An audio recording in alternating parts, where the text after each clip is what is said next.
And hi, and welcome once again to Chickasaw Bricktown Ballpark. It's Oklahoma City Dodgers baseball on your view on Cox. I'm Alex Reeven alongside Chris Plank as the Dodgers taking on the Las Vegas 51s tonight. It's the first of a four-game series between the two teams. The Dodgers coming off a series in which they took 2 of 3 against Salt Lake. They've now won 4 of 6 and 6 of the last 9. And a big reason because of that is Henry Ramos. Guy who's been hitting at the top of the order lately, and 4 extra base hits the last 2 games and a couple of really hard hit balls last night. Ripped him down both lines last night. He's really seeing the ball well, as is, I think it's fair to say, Alex, this entire Dodger lineup. So you get Ramos, Rios, you get Verdugo going, and this team is as dangerous as any, not just in AAA, but in minor league baseball. And they all know with the way things have gone at the big league level right now and the injury problem the Dodgers have had, there may be just one twinge of a hamstring, tweak of a thumb, something from ending up at the show, and they're all putting on a show right now. And for Las Vegas, they'll get some extra firepower tonight. Peter Alonso and Jeff McNeil, both brought up from AA Binghamton. Alonso considered one of the top prospects in the Mets organization, and a couple guys who certainly have some pop. Well, and then you will also have Alex with some familiarity with what's going on in that Las Vegas 51's ballpark dugout, because there's a familiar face there, isn't there? Yeah, manager Tony DeFrancesco, his first year here with Las Vegas, and spent 4 years here in Oklahoma City as the manager of the Red Hawks. His teams always play well in this ballpark, but hopefully the Dodgers will be able to get past him here tonight. And the best part of tonight, it's Superhero Night. Superhero Night! Are you kidding me? Look who we've got. We've got Iron Man. We've got Thor. They're going to bring the hurt tonight to the Las Vegas 51s. When we come back, we'll have your starting lineups in the first pitch.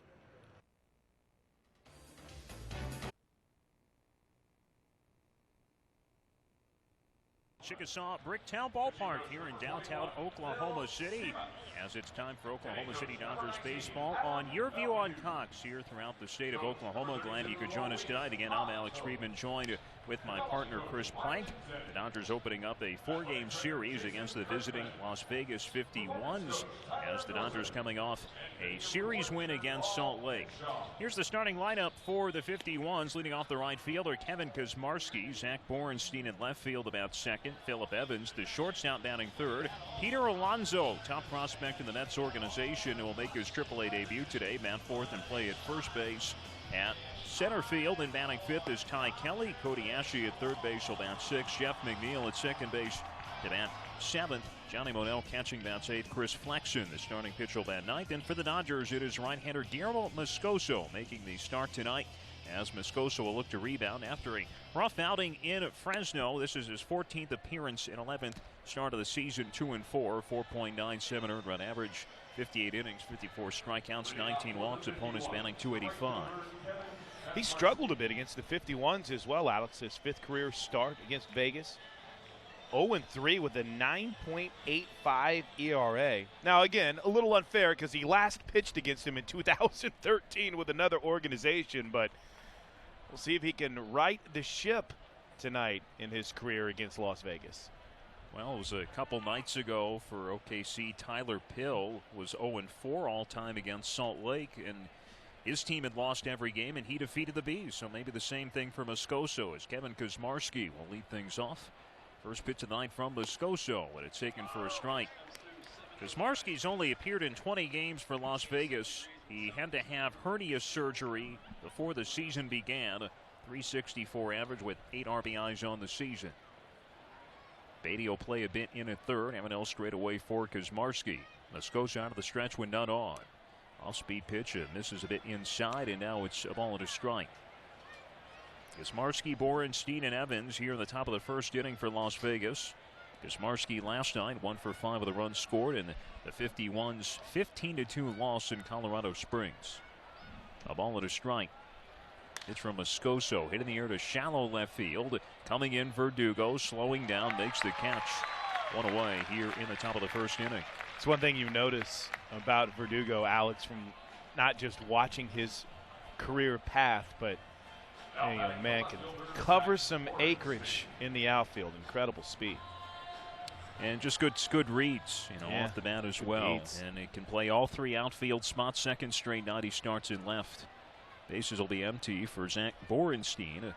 Team leader in home runs on the season to go along with a .238 average and 45 batted in. Shift will be on with 3 guys on the right side of the infield. Breaking ball from Moscoso is called for a strike.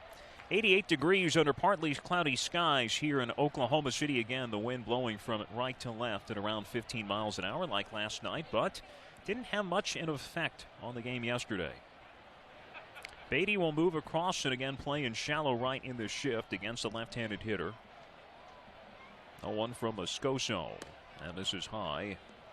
Borenstein yesterday 0 for 2 with a pair of walks. He's only got 4 hits in his last 5 games, with 3 of those 4 hits have left the ballpark. He has that third baseline. The shift is on here. 1-1. Fastball from Moscoso misses in. Now the Dodgers in the 51s played a 4-game series in August of 2017. Las Vegas won the first 2. Dodgers won the next 2. All games really kind of came down right to the very end. Next pitch to Borenstein. Take it low from all 3. On deck, Phillip Evans. So Guillermo Moscoso on Sunday in Fresno had a tough day at the office. 5 innings pitched, 8 runs, 12 hits, including 4 homers. A walk in at 2 strikeouts. At one point gave up back-to-back home runs. First time the OKC Dodgers had done that since 2011, giving them up. Pitch is a bit high to Borenstein. He'll draw a walk to get on base for Phillip Evans. There's Bill Hasselman here now in his 3rd season as the Dodgers manager. To his left, or to his right, I should say, to your left, Charlie Huff filling in as pitching coach. Bill Seamus with his mid-season break. Now Charlie's been filling in as the pitching coach. Man remains on base for Phillip Evans. 246 average, 2 homers, 30 RBIs. Scoreless game of the first. Moscoso with the first pitch. A little bit outside for ball 1. Evans yesterday in Colorado Springs 1 for 4 with a triple and an RBI. Las Vegas finished with 2 runs and 6 hits. Now, despite Colorado Springs being a very hitter-friendly venue, they hit just .212 over those 3 games. Lost 2 of 3. 1-0 from Moscoso, high and outside. Last night, the Bees were able to snag a couple of bases on Gale. Don't know if we'll see Borenstein potentially on the move here, but it was by no means any fault of Gale. 2 incredible throws, but just 2 great jumps. Borenstein 2 for 4 in his stolen base attempts on the season. Vegas has a team middle of the pack in stolen bases. There's a strike from Moscoso. I don't know, you've been around Tony DeFrancesco a little bit. Is he a guy that likes to get the runners going? Well, he's going to do it based on his personnel. In 2013, when he was here, shattered the team record for stolen bases because, quite frankly, didn't have a whole lot of power on the team. But as the 2-1 comes home, it's grounded towards third. Backhanded stop by Beatty. Slides in the line, gets up, throws to first, and on a bounce. It's cleaned up by Tyrone with a backhand. A good play at both corners of the infield by Beatty and Tyrone to get the second out of the inning. And Evans walking a little bit gingerly back towards the dugout. That was a heck of a pick by Tyrone over at first base. Look at that. And this is a guy who had never played first base prior to this year, and he's gotten better and better as the year has gone on. Big moment here. One of the big hopes for the Mets over the next couple of seasons, making his AAA debut. That's Peter Alonso. Brought up from AA Binghamton today. Takes a breaking ball for a strike. Now Alonso, .314 average, 15 homers, 52 RBIs in it. 65 games at the AA level this year. The Eastern League leader in home runs, second in RBIs, only to Vladimir Guerrero Jr. Has a chance to drive in a run in his first AAA at bat, and he takes a breaking ball for a strike. Second round pick of the Mets, 2016, out of the University of Florida. And the Mets recently releasing Adrian Gonzalez. Peter Alonso, if he performs well here throughout the rest of the season, could certainly be battling for a starting job come next year. Moscoso ahead at 0-2. Here's his pitch. Fastball's down and in. .440 on base percentage with Binghamton. He was part of a series of 8 roster moves by the Bees. What is it about these teams? The opponents on the days were on your view, Oklahoma, because yesterday Salt Lake had 6 roster moves. The 51s today with 8, adding 4, having 4 either go on the DL or get sent down to Binghamton.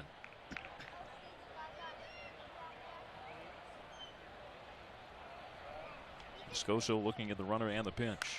It's on a play to the right side. How do you keep tabs on everything? It's got to drive you crazy sometimes. Across AA and AAA. Constant movement for you guys. It happens. Yeah, that's the best way I can put it. Yeah. It happens to every AAA team, and it seems in the most recent years it is just increased even more so year after year. Moscoso's 1-2. A little bit down with a fastball. Now Moscoso in that start in Fresno gave up a run in the first. It was on a solo home run by Kyle Tucker. Now, things didn't really start to fall apart until that 3rd inning. The most runs he had allowed in a game since 2013, most hits he had allowed in a game since 2012, but he still went through 5 innings. And given the fact that he was the only true starting pitcher in that series, some guys might have shut it down after getting off to that bad start. Say, maybe my back's tightening up. But no, he went out there, competed through 5. Still 2-2 to Alonso. Breaking balls high and inside. Ty Kelly on deck. Las Vegas now in their 6th season of affiliation with the New York Mets, but it will be their final one, as the Mets have purchased the Syracuse Chiefs and will have their AAA affiliate beginning there next year in a new stadium. 3-2. Ropes it foul off the left side, and the new stadium is going to be in Las Vegas. That's correct. My bad. I was thinking about the excitement for Vegas getting a new affiliate, but in Syracuse they have an established setting, I guess I should say. Another good crowd on hand here tonight with more trickling in. Another future Dodgers night. Had over 10,000 here last night. Superhero night here at Chickasaw Bricktown Ballpark. Still 3-2 to Alonso. Payoff pitch. Line down the right field line, but it's going to go foul off the sidewall. 325 down the right field corner of the wall, about 20 feet high. 377 in right center, 400 in straightaway center. 415 in left center, 325 down the left field line. It's Kyle Garlick starting in right field once again. And here at Chickasaw Bricktown Ballpark, the first 2 innings typically tend to be very tough for the right side of the infield and right fielder based on the positioning of the sun. You saw Garlick with the shades on at the moment. Alonso got down to the count 0-2. He's worked it full. Moscoso's next pitch. Swing and a miss, strike 3 as Alonso gets welcomed to AAA with a strikeout. So Moscoso puts up a 0 here in the first inning. Dodgers get their first cracks of the bat coming up after the break. This is OKC Dodgers baseball in your view, Oklahoma.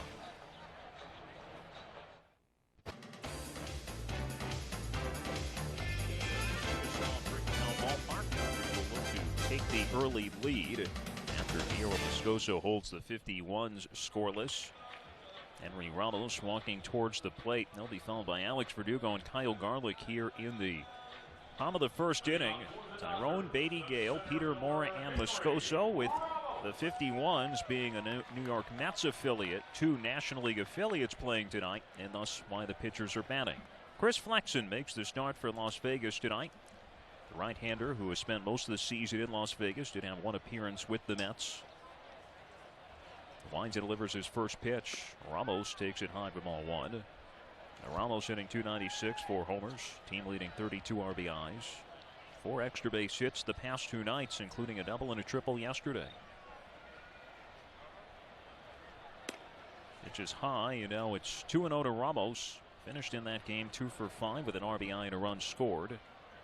A hot hitter we talked about in the open tonight. .395 average over his last 9 starts, a 6-game hitting streak overall. Fouls a pitch back. You mentioned that 2-for-5 night last night kind of helped kickstart the Dodgers offense. Did it from both sides of the plate, scorched one down the right field line and just stayed fair, and buried one in the corner as well too. He was crushing it last night as he fouls that one back. Yeah, played at the Dodgers' first run yesterday with that RBI triple in the third. Came 1 out away from pitching a shutout against Salt Lake, but the Bees breaking it up with 2 outs in the 9th inning. How about that?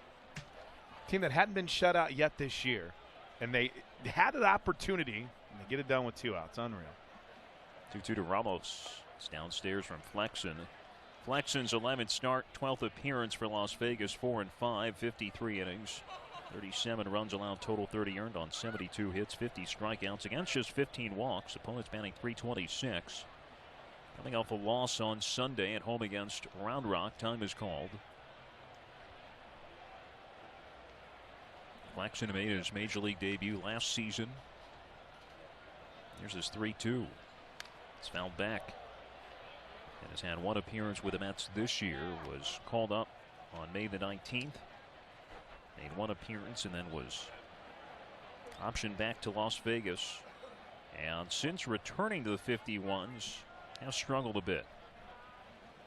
13 1/3 innings pitched. He's given up 16 runs and 24 hits. Another pitch fouled back by Ramos. We've seen some deep at bats by hitters on both sides early on tonight, getting a feel for what the opposing starter has to offer. Ramos doing a good job, wasting a lot of really good pitches here as well from Flexen.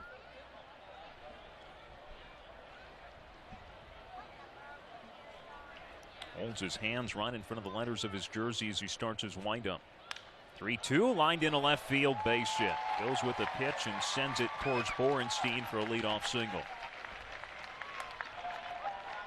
Well, that'll extend a hitting streak to 7. And I think kind of an underrated conversation piece, the bases reached streak, which now makes what, 9 straight as far as starts are concerned for Ramos. That's pretty impressive. Or 10 straight now. He came in having reached in 9 straight. Puts a man on for Alex Verdugo. Ramos is a bit of a threat to run. Verdugo takes the first pitch for a strike. .333 average, 4 homers, 26 RBIs. And as we talk about streaks, Alex Verdugo on a 10-game hitting streak. His second double-digit hitting streak of the season. Check on the runner at first, and Ramos in safely. We're scoreless in the bottom of the first inning. I think it's bears repeating, Alex, throughout the evening for diehard Dodger fans who follow Los Angeles all season, and you see the understood hype behind this guy, and you wonder why is he up at the show? Well, there's a reason, and moments like this are why. He's getting at bats. He's not just a 4th outfielder. A little soft flare to the right side. It's caught by McNeil, and Ramos will be able to scurry back to first. The defense for Las Vegas, outfield left to right is Zach Borenstein, Ty Kelly, and Kevin Kuzmarski. Cody Ashe at third base, Phillip Evans the shortstop, Jeff McNeil, who's at second base, just made the play. Peter Alonso at first base, Johnny Monell, the catcher.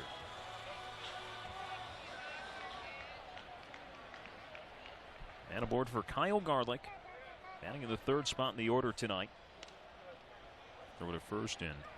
Ramos back in safely. Some guys not in the starting lineup, including Andrew Tolles, Edwin Rios, Rob Seguin, but with the NL rules in place, likely we'll see at least one of them off the bench at some point. Garlick takes a fastball for a strike, hitting .263, 8 homers, 17 RBIs. And one of the 6 extra base hits for the Dodgers last night against Salt Lake.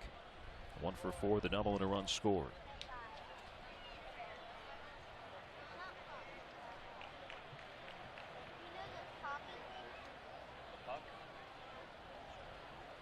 Strike 1 pitch is swung out and missed. Kyle Garlick in a bit of a rut. 1 for his last 18 and 2 for his last 22.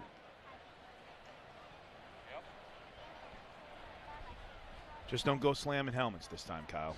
I think you'll be good. Hit the ball hard a couple times last night.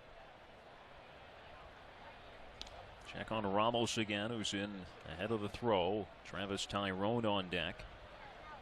Now Las Vegas's pitching staff has struggled, and that's putting it lightly, all throughout the year. At the bottom of the league in just about every pitching category. The most runs, hits allowed, highest ERA. 2 is high and outside.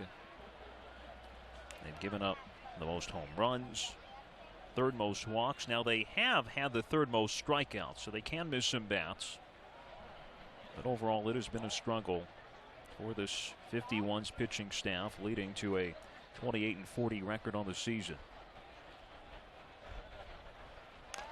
Garlick fouls one off, but this is probably the best ballpark in terms of hitting environment, or I should say pitching environment, that they've been in all season. And you just never know when a team's going to turn things around. You got 4 games here. Don't want to be on the receiving end of that.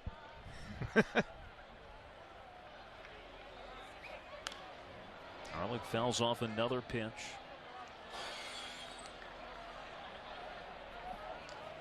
You mentioned with the pitching struggles, you get into a park that's a little bit less hitter friendly, more pitcher friendly. Suddenly, maybe get a good start from a flex, and it can start a snowball rolling downhill. So the Dodgers can jump on him early here with this 1-2 pitch. Here comes some Flexen. Roll towards the left side. Cut off by Ashe. Throws to first, and Garlick is out.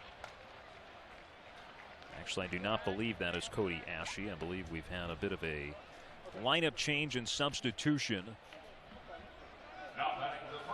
Now that's Christian Colon at third base, who is not in the original starting lineup, so apparently Ashe was scratched tonight.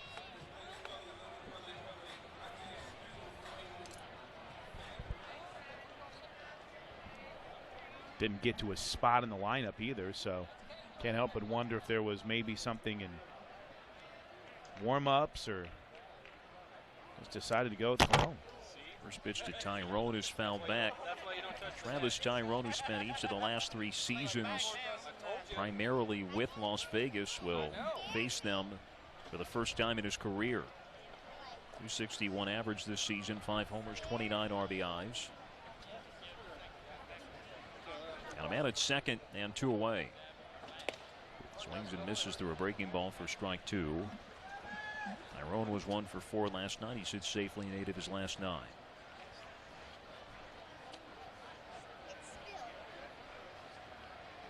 Dodgers yesterday 4 for 12 with men in scoring position.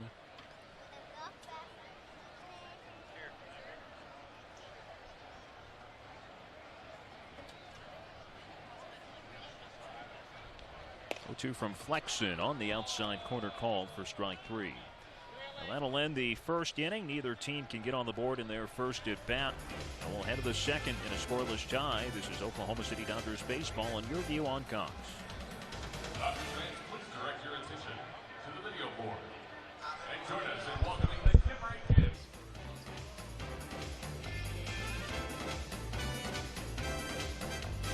Dodgers continue the series against the 51s tomorrow at Chickasaw Bricktown Ballpark. Tickets start at just $9, plus it's Chaparral Energy Family Sunday. Purchase your tickets now by calling 405-218-2150 or by visiting OKCDodgers.com. Leading off for the 51s, the center fielder, Ty Kelly will lead off.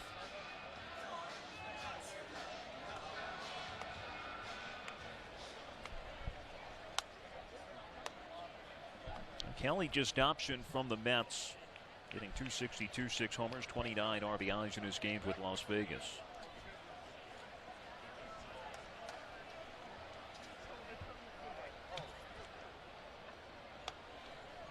Beatty playing in at third. First pitch swings and knocks the mask off Gale.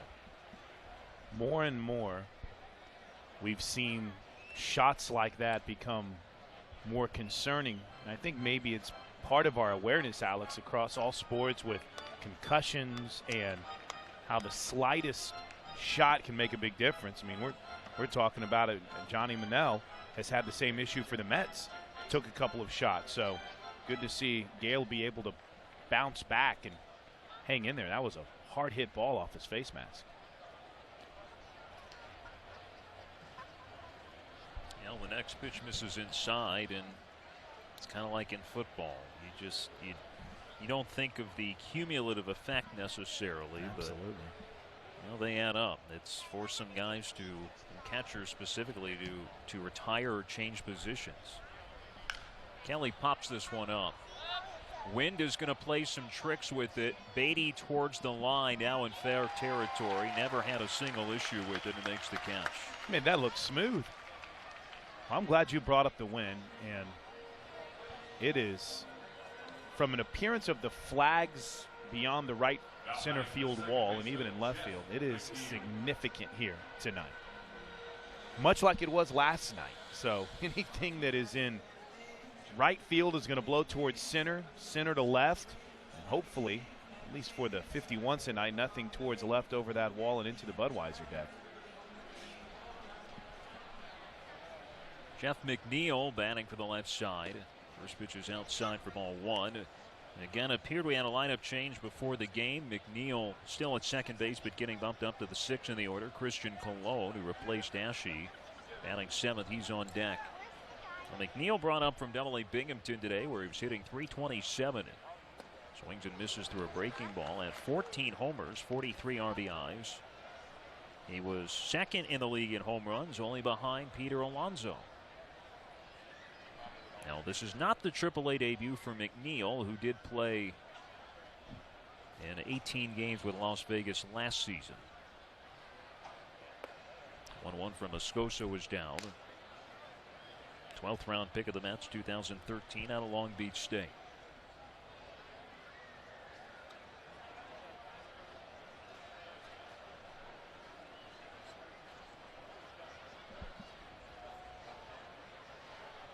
Moscoso's 2-1. Swing and a miss. Another off-speed pitch. Good mix. Now, and that's what he's going to have to do to improve against the left-handers, because that has been what has tripped him up this season. There's drastic left-right splits against the right-hander Moscoso this year. Ends with a changeup that misses downstairs. Left-handed hitters near 400 with a slugging percentage over 600, whereas opposed to right-handed hitters barely over 200 batting average. And in that game against Fresno, the lefties were 7 for 14 with 5 extra base hits against him. And this is a Las Vegas lineup that's got a lot of lefties in it. Here's his payoff pitch. McNeil fouls a fastball back.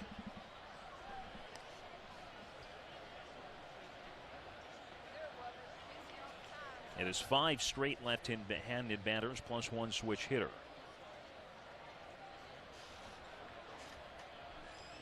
In other words, attacking Moscoso's weakness here tonight. 3-2 to McNeil. A little bit down and away for ball 4. Did not miss by much. Home plate umpire tonight, Derek Eaton. Clayton Ham, the first base umpire, and at third base is J.J. January. Bill Houseman always playing the percentages, and I think he's, like us, just realizing there was a substitution made for the game and looks over the lineup card. Ashe, the late scratch, and it is Colon batting with a runner on and 1 out in the second.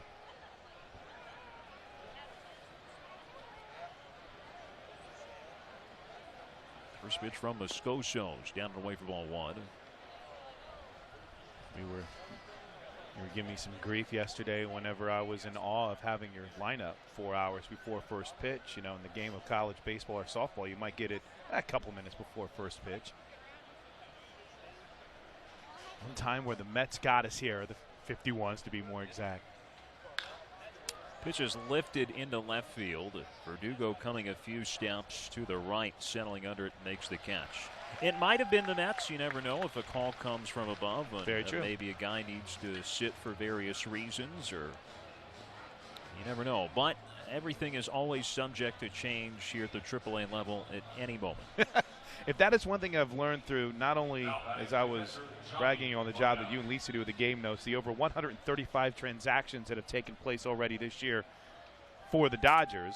And then you look at the list for the 51s. They are right on that number as well, too. Well, that doesn't include the 6 for OKC today, so that puts it at 141. Good point. Johnny Monell, the batter. It's down and in from ball one. Monell hitting .269, 2 homers, 27 RBIs. His first start since Wednesday in Colorado Springs. Las Vegas lost the opener and finale and won the middle game out there at Security Service Field. It's a team that's been better on the road than at home this year. 15-17 away from Cashman Field in 2018. Swings and misses through a breaking ball for strike one.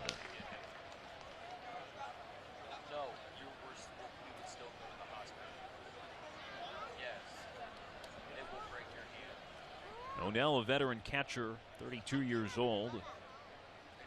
Second go round in the Mets organization in his career.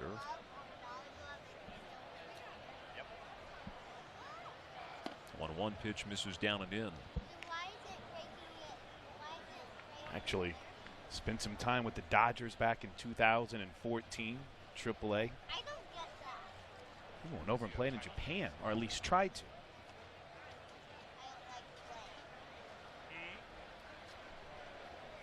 McNeil over at first with 2 down. Changeup fouled off.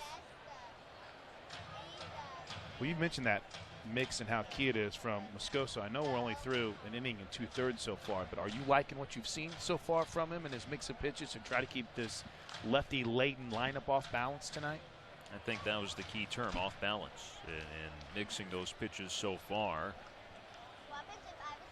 And we'll see. I think maybe the thing to keep a bigger eye on is the second time through the order.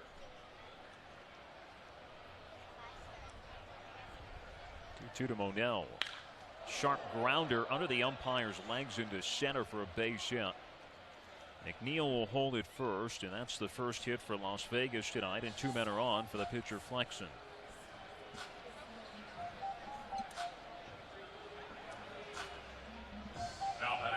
It's a good piece of hitting. Monell went down and got it. Ripped it back up the middle. Maybe a chance with a quicker reflex, but not much you can do on a hard hit ball like that from Moscoso. Well, I was impressed by the reflexes from J.J. January. That is true. That much. The umpire was positioned up the middle. Now, Flexen at the plate, he's 1 for 13. I don't have the numbers, but opposing pitchers have got to be hitting about 300 against the Dodgers this year. The throw to second down a time. It is just the darndest thing. Hopefully you cursed it and it becomes the other way now. Give him credit, and then something bad might happen when you say something bad and something good happens. Well, if that's the case, then I'm definitely not winning the lottery tomorrow. I like the way you think. Flexen will take the first pitch for a strike, a 179 career hitter. Now, 2 men now on here in the second. Las Vegas looking to take the early lead.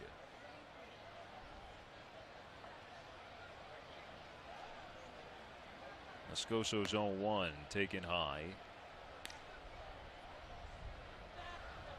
Now when you have your pitcher at the plate, really just all you ask for is for them to make contact, just to put the ball in play.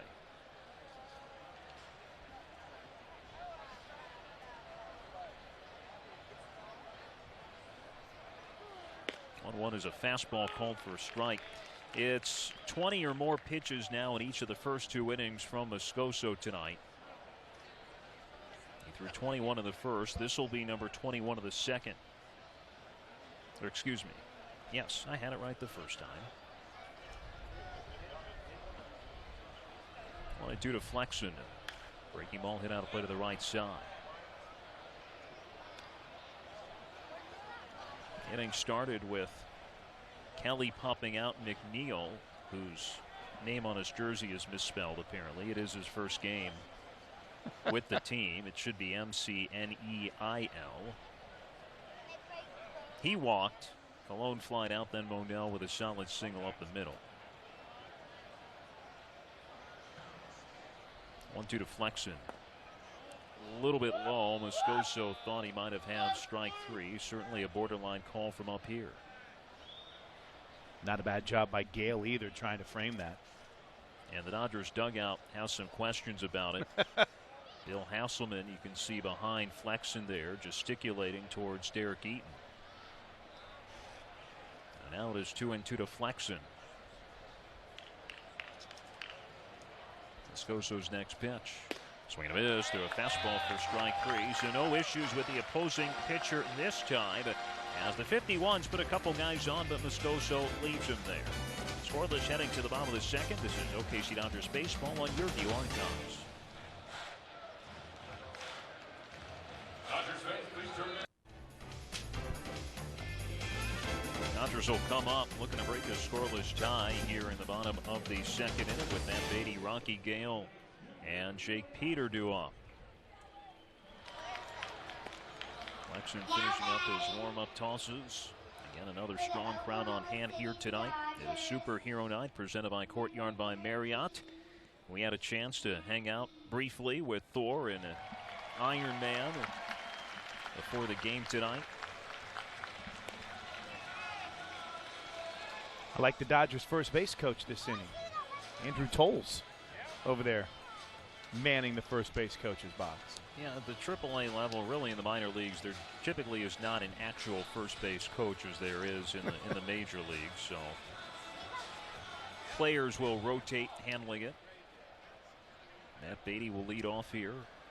First 16 games of the season, batting .250, a homer and 5 RBIs. Takes the first pitch from Flexen for a strike.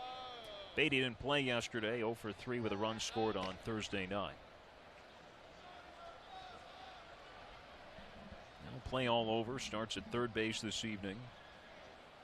A nice play in the top of the first. Hits one in the air, shallow left center field. This one's going to dunk in left center for a base hit. Now lands in that Bermuda Triangle between Borenstein, Kelly, and Evans. 2 innings, 2 leadoff hits for the Dodgers. Ramos last inning ultimately stranded at second.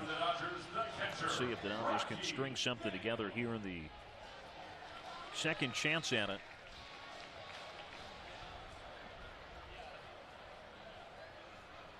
You mentioned it too. Just talking for those that don't typically get to watch the OKC Dodgers as the night goes on. We'll get into some of the minor differences that you see, but not truly a lot of everyday players. Gale rips this one. Absolutely towards the extended track and right. Beatty's going to be able to get the second. Briefly bobbled by Kuzmarski. Gale into second. Well, I believe Gale was already headed for second base. We'll get the official ruling. There was a brief bobble by Kuzmarski. But Rocky Gale, who had 2 extra base hits last night, Now batting the second baseman. has another extra base hit tonight. Maybe I should clarify that since Gale decided to rip one on the first pitch, but we'll see a lot of rotation with the starting lineups, and you'll see guys like Sagan, and who's coming off an injury anyway, and Tolles will be used not on an everyday basis. Big Peter swings through a breaking ball for a strike. Well, I think that's kind of reflected in the big league level with the Los Angeles Dodgers too. You know, they'll rotate guys in and out as well. Peter hitless with a sac fly last night. Dodgers would take another one of those right now. Team that has been pretty good all season long with runners at third and less than 2 out. Now Flexen in a jam here. Last time out against Round Rock, breezed through the first 2 innings, then ran into all sorts of trouble in the third and fourth. Peter lines one foul out of play to left side. I mentioned that on the big league level with Los Angeles as well too, and some might say, well, that's out of necessity with the injuries. No, that's kind of been Dave Roberts' way. It's kind of been the mindset of the organization. Not afraid to move guys around.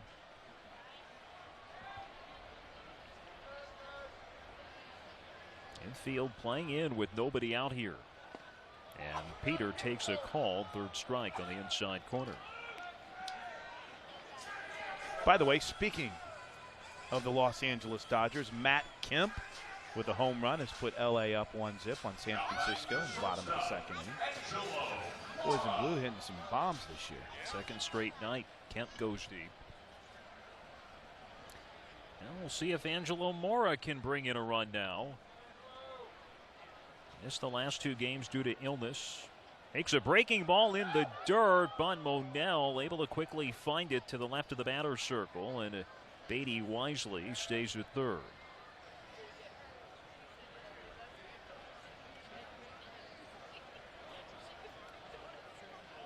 Angelo Mora missing the last 2 games, 0 for 4 in his last game on a Wednesday, but had been on an absolute tear before that, going 17 for 35. Now there's a good chance to score. Runners at second and third and 1 out here.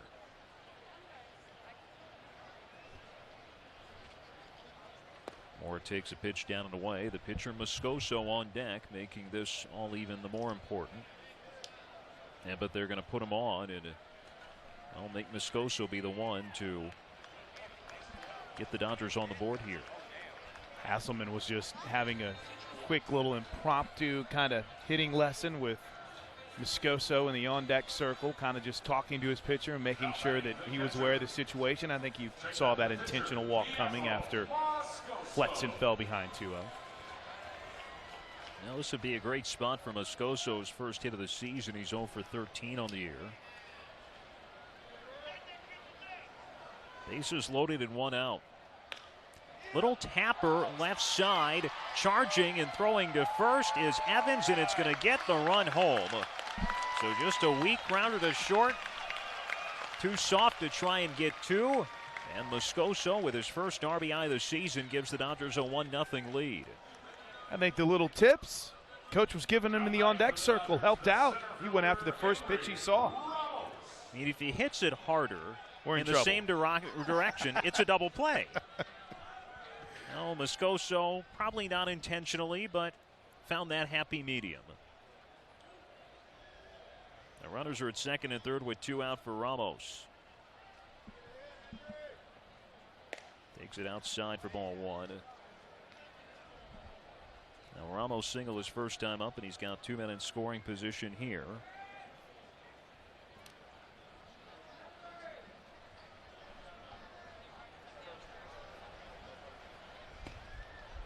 And outside again for ball 2.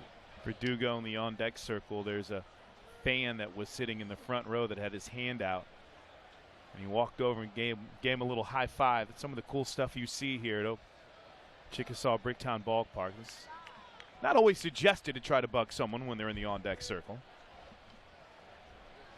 Cool moment. 2-0's ripped straight back by Ramos. And as we were talking about differences between Major League Baseball and even the highest level of the minor leagues at AAA, a huge difference is access to players. Before games, after games, and even, like you said, maybe even in the middle of a game. Now, they do have very expensive seats at the Major League level. You can probably do something similar as Ramos takes the next pitch outside.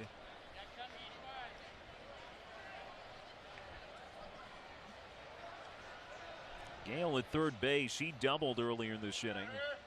Chatting with Luis Matos. Angelo Mora was intentionally walked, setting the stage for Moscoso's RBI groundout. And a hitter's count for Henry Ramos. That's up, ball 4, and they'll be loaded for Verdugo. The good thing is, baseball player's not really superstitious, so if Verdugo goes yard here, he probably won't go back looking for that high five again before he walks to the plate, right? Well, the guy who just walked, I'm sorry, Chris, the guy who just walked, Henry Ramos, is the king of superstitions, by the way. But I was going to say, Ramos on that 3-1, that was a good job because it was a pitch up. If he goes after it, it's probably going to pop out. Maybe didn't get too anxious in the hitter's count. Loaded for Verdugo. A little bit outside. Verdugo popped out his first time up. Dodgers have taken a 1-0 lead in the second. Verdugo looking for a 2-out hit to add to this lead. He is 1 for 3 with the bases loaded this year. Trying to step away from the ball. I don't think he was requesting time. I'm not sure. Maybe he was, just didn't put the hand up. But he was stepping away from the plate as the pitch came home, and it's called for a strike. By the way, I can tell you when that one hit he's had with the bases loaded was. It was in the Dodgers' home opener. A game-tying 2-run single in the bottom of the ninth against Round Rock. Now time is called. Flexion will liver home, but it won't count. I think he was trying to get time on the. Yeah. Looking back now, just following his mannerisms, I don't think it was given to him. He's so cool in the batter's box. Laid back, relaxed. Type of mindset you like to see. 1-1 to Verdugo. Fouls one off, and when he joined OKC in the playoffs in 2016, he had spent the whole regular season with Tulsa, but joined the team for the playoffs. Keep in mind, he was only 20 years old at the time, and that was the thing that stuck with me the most from Alex Verdugo. Like you said, how relaxed and how comfortable he was at the plate.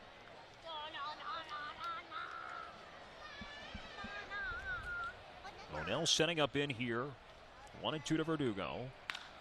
Flies one into left center field. Borenstein waving off Kelly. It'll make the catch down the inning.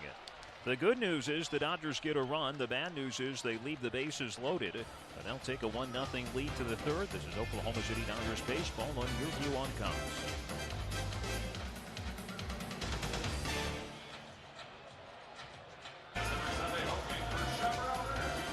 Don't miss Chaparral Energy Family Sunday tomorrow. Bring the entire family for the ballpark for fun activities, including mascot meet and greet with Bricks in Brooklyn, player autographs, inflatable games, kids running the bases, and more. Get your tickets to Chaparral Energy Family Sunday now at OKCDodgers.com.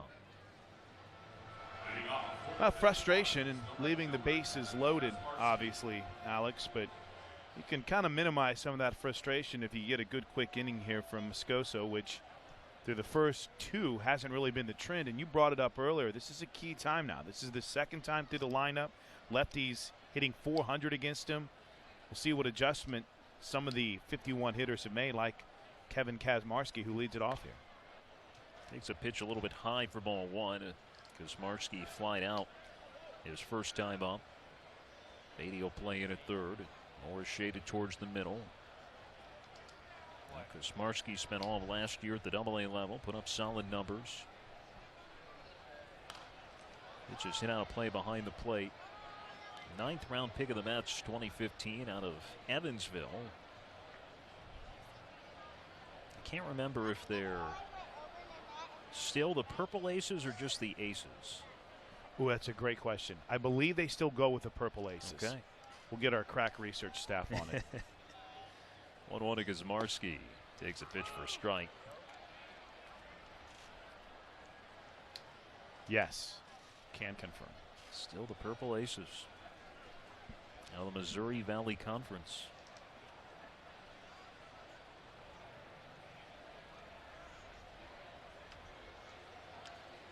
All at 2 strikes to Kazmarski leading off the third. Here's Moscoso's pitch.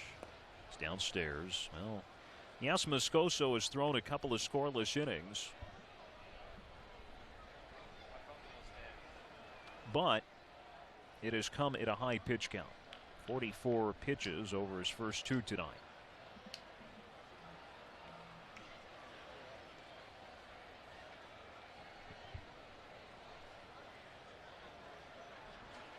Two to Kazmarski. Starts his swing and is able to hold it as the breaking ball missed low. Borenstein and Evans to follow.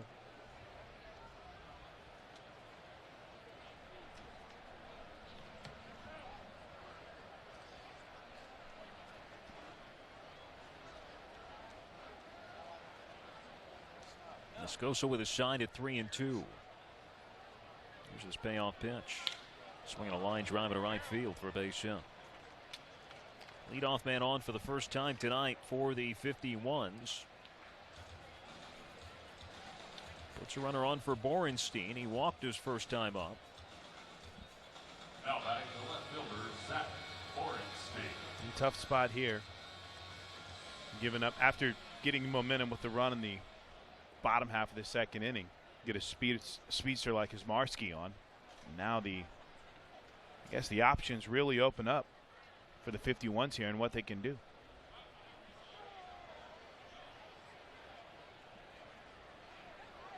Borenstein ready, which is taken high for a ball.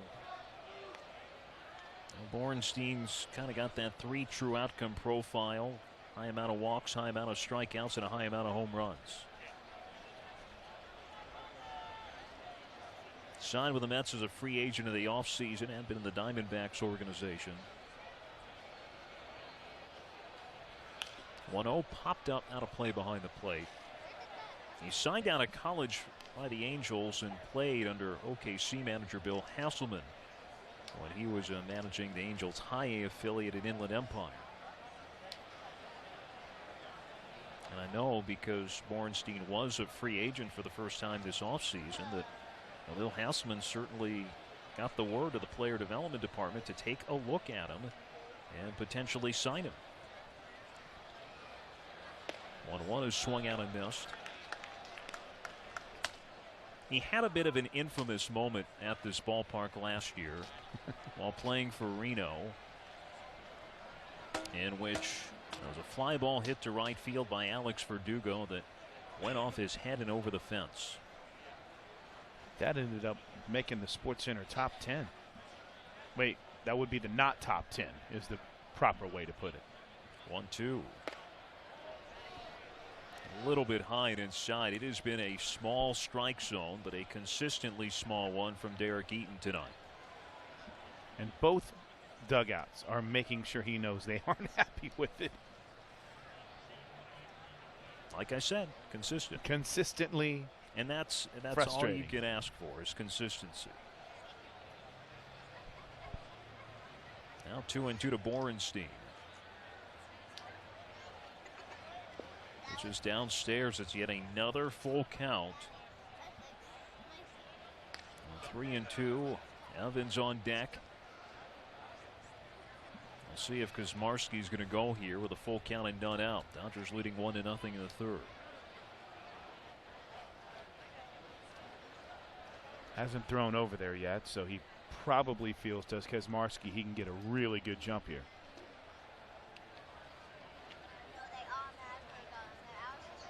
Nope. Stays put. Lined into right field for a base hit. Kazmarski will stop at second as Garlick fires towards third. And each time Moscoso gets ahead of a batter but cannot put him away, runs the count full, and guys get a base hit on the full count pitch. Just 2 really good pieces of hitting as well, too, from Kazmarski to lead things off and Borenstein as well. Pitch a little low, and they just sat on it and drove it. Well, it's 3 hits within the last 4 batters going back to the second, again, and all by left-handed hitters. What's that pitch count up to now? 56. Oof. Evans at the plate, batting right.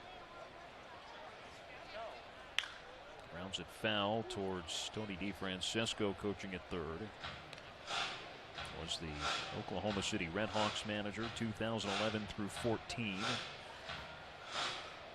Won the division in 13, and that 13 season had a 17-game home win streak, a 12-game overall win streak, both setting club records. Had a pretty good roster, too. Guy by the name of George Springer, who eventually won a World Series MVP honor. He was on that team. Evans hits one out of play behind the plate. That's a heck of a catch by a fan. That ball ricocheted off the facing the press box in the suite area and bounced all the way down to the very front row. Fan sitting in the first row behind the netting actually got that foul ball. Got to stay on your toes.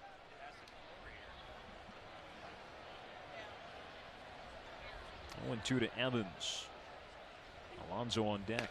Tied outside. Evans has gotten into 7 games with the New York Mets this year. That's sent to the 51s on June the 8th. Couple of base hits to start the inning for the 51s. They're down 1-0 in the third. Down and in, and again we're seeing the same script play out. Getting ahead of batters but unable to put them away.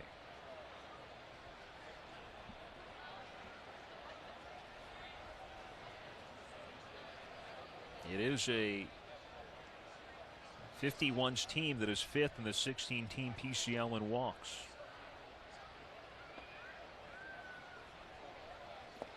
That time Evans went after what would have been a ball. A nice breaking ball that time from Moscoso to fool Evans. It's his third strikeout and the first out of the inning. Now batting the first baseman, Peter Alonso. Got him to chase a bad pitch, but Alex, you've brought it up many times tonight. That's what's worked for Moscoso. Successful against right-handed hitters, hitting just 200 against him around that. Lefties in the 200 range. He's got to take advantage of those few opportunities against right-handed bats in this 51's lineup. Here's Alonso, who struck out in his first time up. Look at the runner at second. Pitches a fastball called for a strike. With how things are going with the Mets right now, this is kind of the great hope for Mets fans right now. They need Alonso to be their next big stick to help try to make a difference. They don't have too many top prospects at the upper levels of the minor leagues right now. They recently called up Dominic Smith. As he fouls one off, another guy who will certainly vie for the first baseman's job here in the near future, along with Alonso.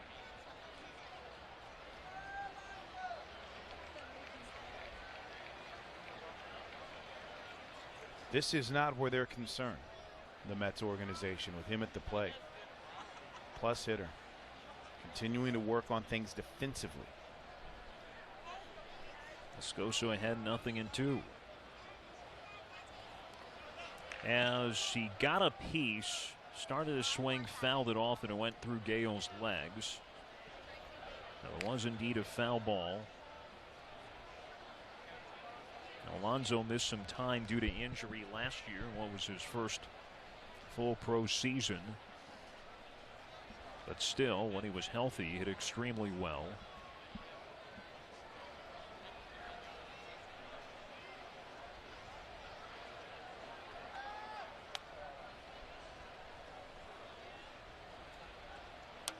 Pitch is lined in right to Beatty, makes the catch from his knees to second, and he gets the double play. And Matt Beatty able to make a catch on the sinking liner to his right on his knees, and then slings it from the hip in time to double F Kuzmarski and end the inning.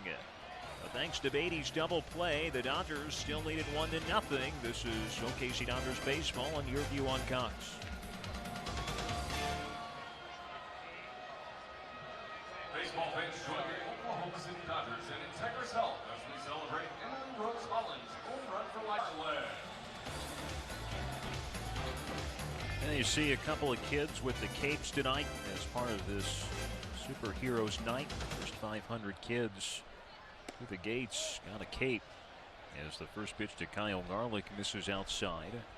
First time I saw the cape was on the big screen, Alex. It was being shown off by one Alex Friedman.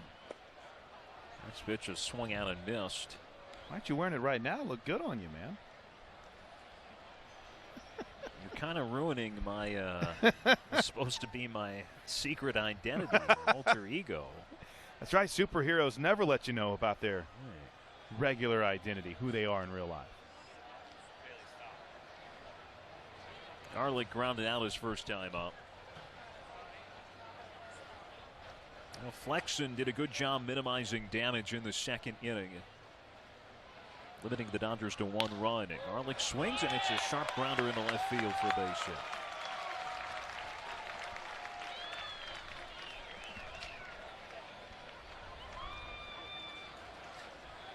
In the 4th inning last night, when he helped get a Dodger rally started with a leadoff double. Maybe his leadoff single here in the bottom of the 3rd can add to this Dodger lead. Well, the Dodgers are 3 for 3 leading off the innings, but 1 for everything else. As Travis Tyrone at the plate. Swings and hits this one well to deep center field. Kelly racing back on the move and right near the wall will make the catch. Garlick will hustle back to first. Tyrone gave it a ride about 395 feet to center field, with the wind again blowing across the outfield. Might have knocked that down a little bit. He smoked it. We'll have to get into it as the night rolls on, but a great piece in the Oklahoman by Jacob Unrun, who covers the Dodgers on. Travis is on baby watch right now as well, too. Kyle Garlick just got picked off. I'll be bringing up about the leadoff hitters getting on 3 for 3 and 1 for everything else.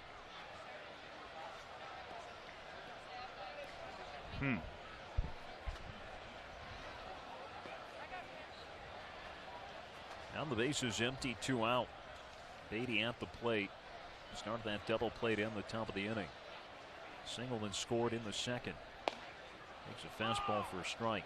It's Rob Seguin over at first this inning after Andrew Toll's last inning. So it was a veteran over there. Flexen's changeup is downstairs. Now Chris Flexen, big-bodied guy at 6'4". .230 pounds. He's 23 years old. From Newark, California in the East Bay. Swing a grounder towards the middle. McNeil dove to his right, but it's under his glove and into center. Now Beatty's 2 for 2. Inning continues for Rocky Gale.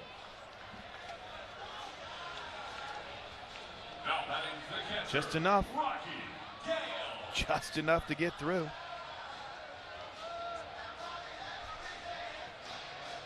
And for Beatty, that's his 3rd multi-hit game of the season. And 2 have been in his last 3 games. Feeling good at the plate. And they're going to call a balk on Flexen.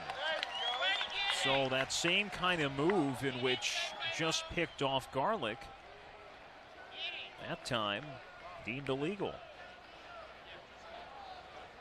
I wonder if that's a credit to the job that the Dodger coaches, specifically Bill Hasselman, did in making sure that he wasn't too happy with that not being called whenever Garlick was picked off.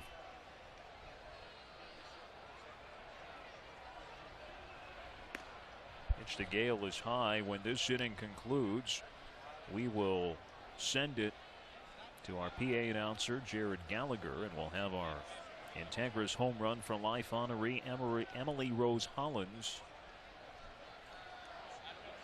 A young lady who was born 4 months premature. Swinging a liner over a leaping Cologne. Rocky's got another extra base hit. Beatty will score. Gale with his second double, and it's 2-0 Dodgers. Those are 2 absolutely just lasers off the bat of Rocky Gale tonight. Gets one up, launches it into the corner. Watch this. Just smokes it down the left field line. Looked like Bornstein, well, he didn't necessarily have problems, just didn't get there in time to be able to do anything with it. Dodgers out of their lead, 2-zip. See if Jake Peter can make it 3 straight hits. He takes ball 1. Peter struck out his first time up. So for those watching at home on channel 1333 or at a business at 703, don't switch during commercials. You're going to want to stay tuned for Home Run for Life. Pitch misses downstairs, and you can also read more about Emily Rose Hollins at OKCDodgers.com. She weighed less than a pound when she was born. Unbelievable. 2-0, grounded towards the middle. McNeil dives, he knocks it down. He keeps it on the infield, though, and that saves a run from scoring. So even though it is a base hit for Peter, with McNeil being able to deflect it and keep it in front, For the time, he has kept the Dodgers at 2 runs. Now batting the shortstop, Angelo. Well, that's certainly a play to circle and maybe keep an eye on as this game progresses.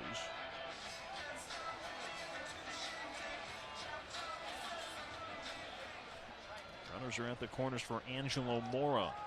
We'll see if he can make it 4 straight hits here with 2 out. Dodgers already up to 7 hits tonight.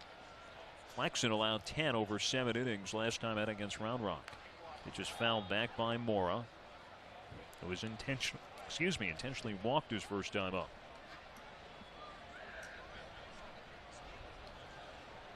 I was going to speculate if maybe Flexen fell behind again, they might just decide to put Mora on again, but probably unlikely here.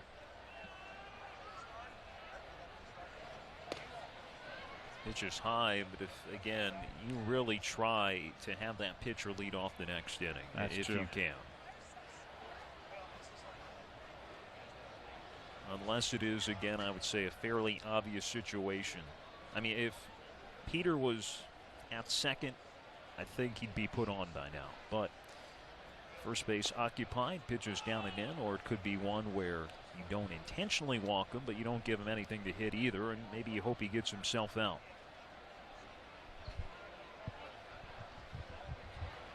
Only Johnny Monell and Chris Flexen know the plan here.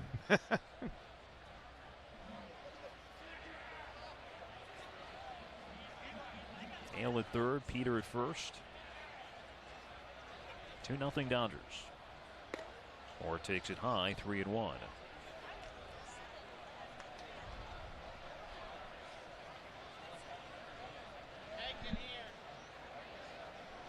Mitchell didn't get a chance to see more last night. He's been battling a bit of a stomach bug.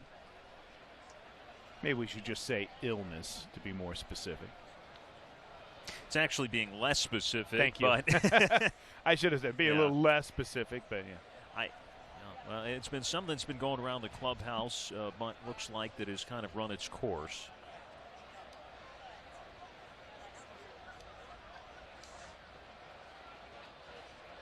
Takes a 3-1 high, and they're going to be loaded for Moscoso. Well, Moscoso last time a weak grounded at short, which got a run home with the bases loaded, but the difference was there was less than 2 out. It's now 2 out this time, and Monell's going to walk out and have a chat with Flexen.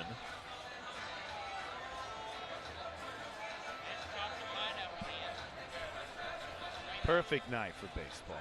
After a hot day across the state of Oklahoma, the winds have kicked up. See the fans enjoying themselves on the berm, one of the more underrated spots to watch a game, I think. We see you guys out there.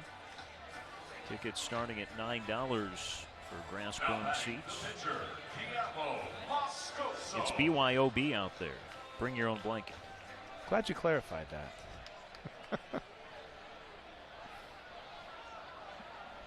What else would I be talking about? You know, some of our minds might wander every now and then with that kind of thought. Moscoso will look for his first hit of the season. And he's got it. Smokes one into left field. So Gale has scored. Peters chugging towards the plate. Mora stopped at third. He slides on the grass. Now they throw back, and Mora is tagged out. What was that?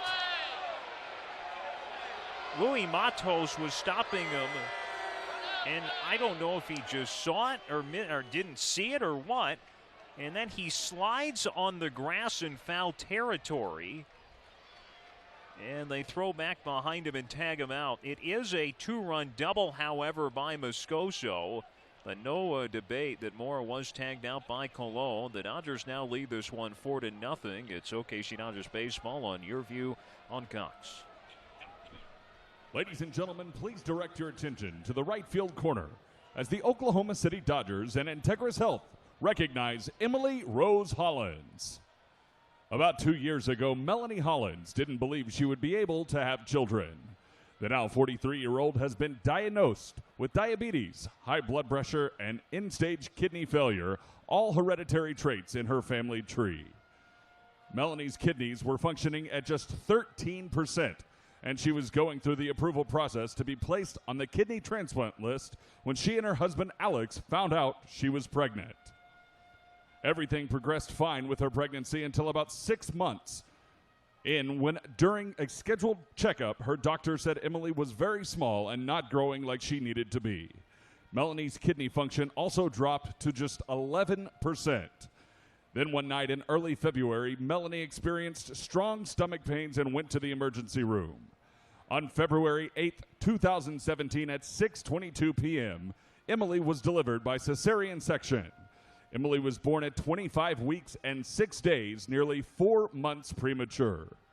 She entered the world weighing a mere 12.7 ounces, slightly more than a can of soda, and less than 1 pound. Being born so early, Emily's body was extremely underdeveloped. She was not able to breathe on her own. She could not physically take a bottle until she was 3 months old. Emily spent 156 days in the Integris Children's Neonatal Intensive Care Unit before leaving as the hospital's smallest surviving baby ever. Melanie is so thankful to the medical staff at Integris for their health, faith, tenacity, and willingness to help Emily against the odds. Thanks to the care Emily received at Integris, she is thriving. Tonight, Emily is joined on the field with her mother, Melanie, father, Alex, sister, Jakari, and LaWanda Pickens, a neonatal nurse practitioner from Integris Children's. Due to a recent injury, Melanie will be completing Emily's home run for life in a wheelchair. Ladies and gentlemen, please rise as we celebrate Emily's story and watch as she completes her home run for life.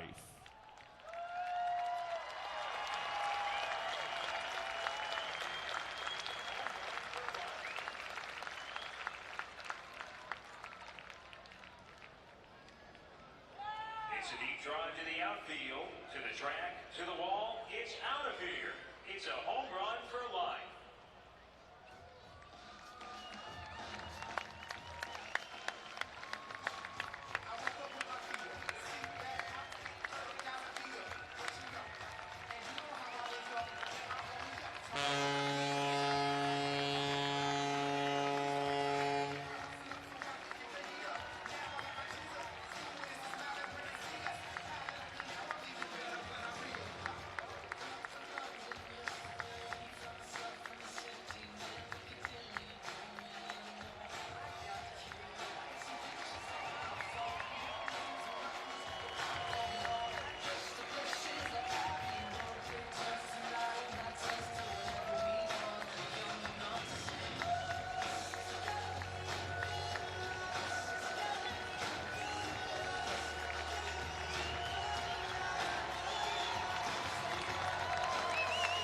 Ladies and gentlemen, let's make some noise for Emily Rose Hollins.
Guillermo Moscoso on one swing doubled his minor league career RBI total. It was 3 in his career between both the minor leagues and the major leagues prior to his 2-run double. It's also his second career double. The other one came when he was with the Colorado Rockies in 2012. So he's driven in 3 of the team's 4 runs tonight, and he's thrown 3 scoreless innings. Taking a lot of pitches to get there, but yep, it was interesting, Alex. I was thinking a lot about what we brought up earlier because last night we had the DH with the American League team in town. And it was funny because you had said earlier, well, you know, the key is you just want your pitchers to make contact. And I could not ever agree with you more. That's 100% right. But to see not only how much tonight that Moscoso has had to overcome on the hill and still have a shutout going, and then to help his own cause on 2 occasions. I think a complete game here from here on out. I mean, come on. You got to retire after something like this. So an incredible start to this evening for Guillermo Moscoso, and see if he can continue to keep things rolling on the mound. Well, some fans sitting behind the dugouts tonight. A lot of cheer about so far, with the Dodgers leading 4-0. It is 4 runs, 8 hits, no errors for the Dodgers. No runs, 3 hits, and no errors for the 51s. Again, I am Alex Friedman, joined with Chris Plank. And thanks for joining us here tonight on your view on Cox throughout the state of Oklahoma. How about the defense by the Dodgers this evening? And again, what Beatty has done, he made the big play in the first inning on the solid dig by Tyrone over at first. And then last inning, questionable base running by Kazmarski at second base. But Beatty with a diving play to set up the double play that helped slow down things offensively for the 51. So Peter over at second to the job that Beatty has done over at third. Alex, it's been a nice night so far for the Dodger defense. We'll see if it continues here in the 4th. Ty Kelly will lead off. He popped out his first time up.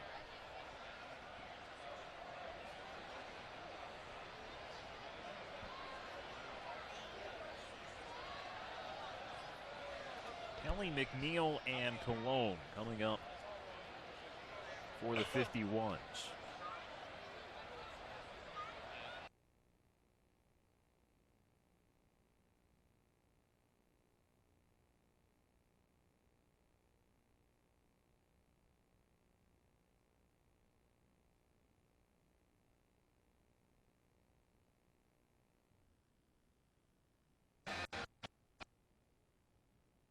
Good defense position, I should say, that they set up. Good defensive night for Oklahoma City, and Verdugo right there. But the most important thing, I think, was for Moscoso, 0-2, next pitch gets an out. And again, we've seen him a lot of times tonight getting 0-2, 1-2, but it goes to 2-2, goes to 3-2. Jeff McNeil, the batter. Swings and fouls back the first pitch. Really sticks that back elbow straight out in his setup. He walked his first time off. 306 career hitter for McNeil. And a 376 career on base percentage. Shift on. Pitch is fouled off with Beatty playing into shallow right.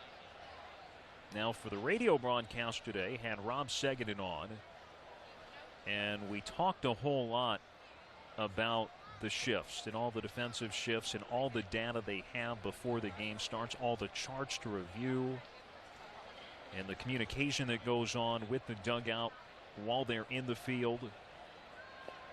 It's just down and inside. But and he really got into some finer details of things I hadn't thought about, where he said with certain pitchers you disregard the data sometimes. He specifically brought up reliever Brian Schlitter and how the fact that guys kind of against him evenly distribute grounders around the infield. Pitches down and away, and of course part of it is also knowing what the pitcher on the mound at the time is going to do too, especially if you're playing up the middle. People in 2015 already started to talk about how they didn't think Corey Seager could play shortstop at the major league level. That guy was so good at setting up based on what was going to be thrown. As McNeil flies one to the left of Verdugo again, a few steps back to his right, he'll make the catch. And Corey Seager, still one of the better shortstops I've ever seen in person. It just that first step, the ball off the bat. And I don't know why he's not going to play shortstop in the major leagues for years to come. Absolutely. Barring injury.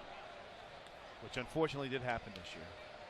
But it did. It's funny that you say that, because there was always the thought, oh, they need to move him to second. You know, maybe see if he can do something. There was so much concern, but yet what he has been able to do and what he's done throughout his career, even at the next level, it's unbelievable with that first step. Cologne fouls off the first pitch. He flied out the first time up.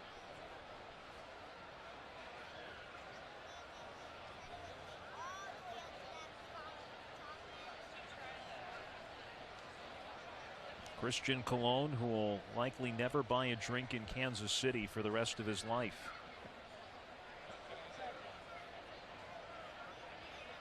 Oh, 1 hits a sharp grounder. That's fair down the left field line, heading towards the corner. Colon will jog towards second. Verdugo now just digging it out. It's a 2-out double for Colon.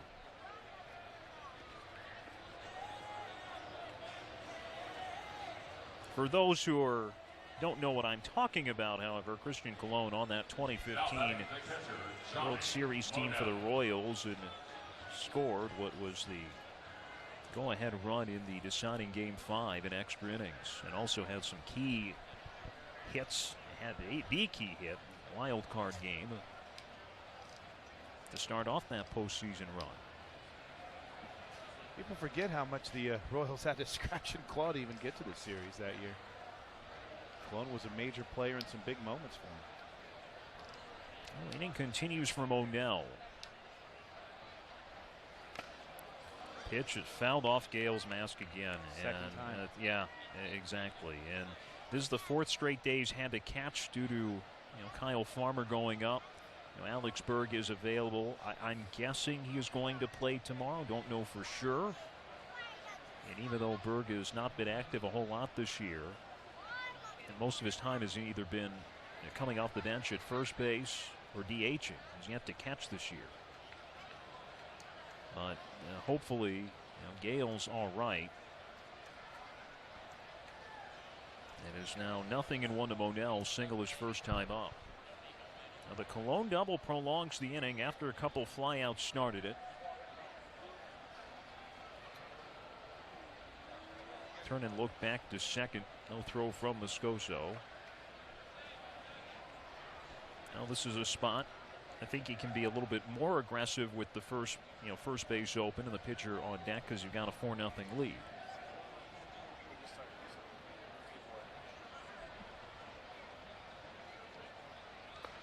O'Neill out in front of an off-speed pitch. But as the guy at the plate, you know that too, and you might be a little bit more aggressive in your swings.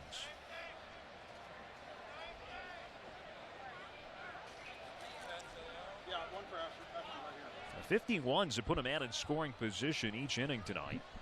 Looking to crack the run column here in the 4th.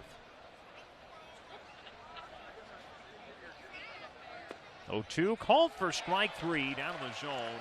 O'Neill was catching on the other side for Las Vegas, didn't agree, and Moscoso's 4th strikeout of the night ends the inning and works around the 2-out double by Colon. Dodgers still leading 4-0. This is Dodgers baseball on Your View on Cox.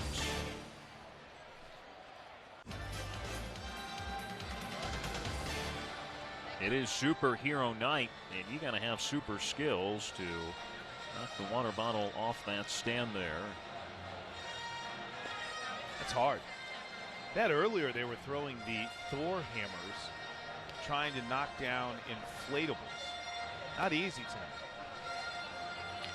But can't beat the fun at the ballpark that we're having here this evening. Gorgeous night. Dodgers are rolling. Hard to find a seat. I'm going to be a part of this throughout 2018. You can get a seat on the berm for as low as $9. Guys' night out at the Budweiser deck.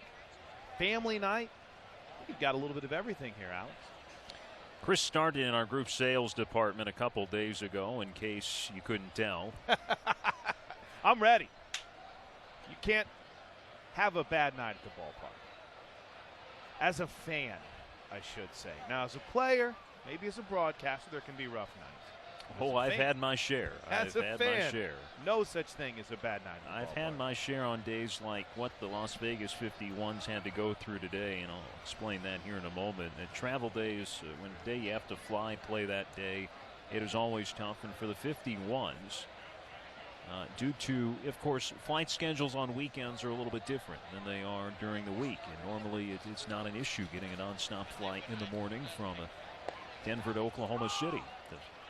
Travel from Colorado Springs, but the first one wasn't till noon today. Oh no! So the PCL said they couldn't leave it to chance. As Ramos will bounce one to the right side. McNeil to his left has it, spins from the outfield grass and throws to first. The first time Flexen's retired the leadoff man tonight. So they ended up having to take a 6 a.m. flight out of Denver, which required, of course, that's an hour and a half, about maybe a little bit less, very early on a Saturday morning from Colorado Springs. So the bus left the Colorado Springs Hotel at 2:30 this morning. You get on one flight from Denver to Dallas, another from Dallas to Oklahoma City. Pitch to Verdugo, swung out and missed. And what most teams normally do, the Dodgers certainly, will fly the starting pitcher ahead. And that's what the 51s were going to do with Chris Flexen. But his flight out of the Colorado Springs airport yesterday was canceled. Verdugo rips a line drive at a deep right field. This one towards the grounds crew area. So Verdugo on his way to second, and he's got a one-out double. The Dodgers have 4 doubles tonight. They also had 4 yesterday to go along with 2 triples. Verdugo was moving. As soon as he hit first base, I think he had eyes towards trying to grab a third, but then he kind of pulled up a little bit between first and second. Yeah, anytime that ball is hit, the right field, deep right field, you've got a chance for a triple. But Kuzmarski did a good job getting to it quickly. Now the pitch to Garlick misses down. So teams definitely, it's the 51s, unfortunately. It's their day in which they have to overcome some travel adversity, but every team goes through it. And when did they finally get here? I think around noon or so. Garlick lifts one high in the air, deep right field. Kuzmarski, feeling for the wall, makes the catch near the corner. Verdugo tagging and advancing to third. He's there with 2 out. Travis Tyrone coming up. So Flexen, who again was supposed to travel ahead and to go with the rest of the group on that early morning flight. It's not like things went well for him in their last game either. So you have a frustrated group. It's having to get up early in the morning. Tough break. Travis Tyrone hit the ball really well his last time up. A fly out to deep center. Takes a pitch for a strike. He's 0 for 2 tonight. Travis, another one of our guys on baby watch. Any minute now. Going to be a father for the first time. What an amazing feeling.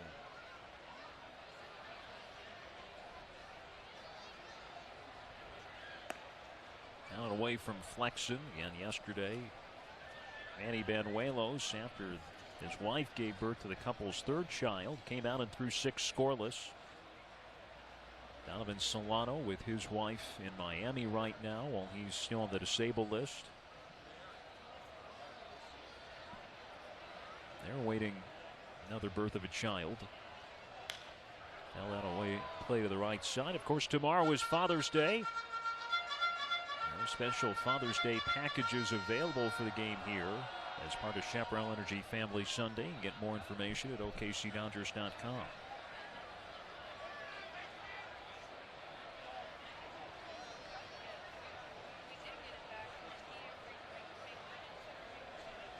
Flexen ahead at 1-2. Fastball is called down to the zone for strike 3. Well, Flexen with his 3rd strikeout tonight. All been on call 3rd strikes. Dodgers held scoreless in the 4th. They'll take a 4-0 lead to the 5th. This is OKC Dodgers baseball on Your View on Cox. OKCDodgers.com or call 405-218-2150. Their superpowers are finding the correct shoes. That can be much more challenging, like this lone sock in the dryer, trying to find your own shoes. Good luck, guys. Chris Flexen will lead off the inning. Struck out his first time up.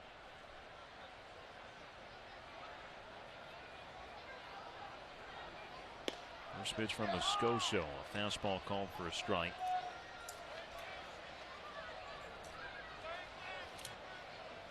Well, the Dodgers pitching staff so far, no runs allowed tonight.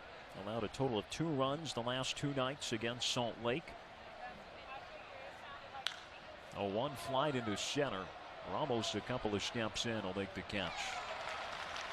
At this same time last night was when Ramos lost the ball in the lights. Maybe sun's gone down a little bit more, but at first break it looked eerily similar, but Ramos did a nice job of tracking that. Boys, it's only the second time tonight that, pardon me. The Dodgers have been the team having the success getting their leadoff hitter aboard. Defensively, they did a good job of keeping the leadoff hitter off base for the 51s. As Marshke takes the first pitch for a strike. For the Dodgers pitching staff, again, just 1 run allowed each of the last 2 nights. First time they've given up just 1 run in back-to-back games since May 4th and 5th.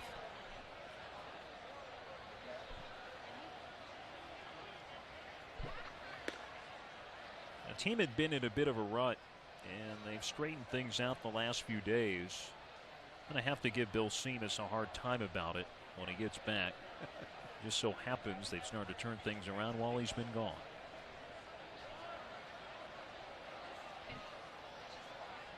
Smarsky flying out in the first, singled in the third. Smarsky's got a little kind of hitch every time he digs in. He pats the top of his helmet twice. And hits one well into right field, but Garlick didn't have to go far to get it as he moves to his left. We talked about Garlick and his good jumps on the broadcast last night. Now batting the left fielder, Zach. Couple of flyouts to start the inning for Zach Borenstein.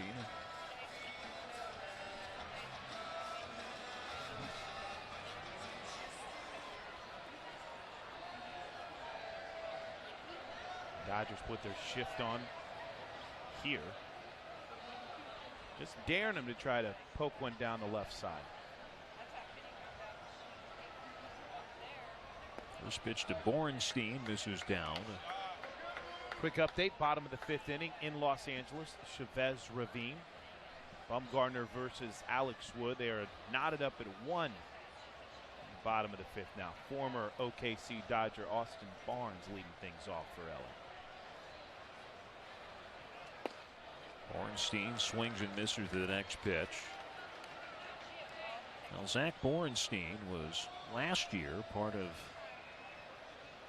Team Israel in the World Baseball Classic that really he kind of became a great underdog story.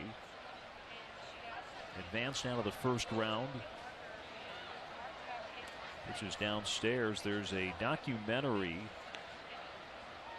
about that team heading home, the tale of Team Israel, which I know has had some limited distribution.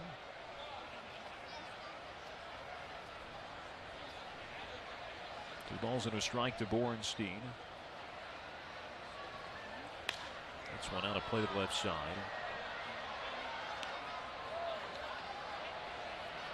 Former OKC Dodgers Jeremy Bleish and Ike Davis were also on that team.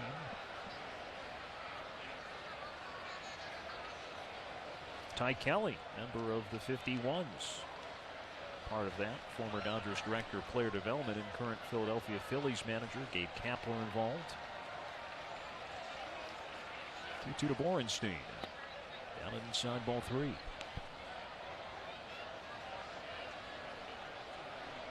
If I'm understanding correctly, Josh Borenstein is the one that's put it together, Zach's younger brother.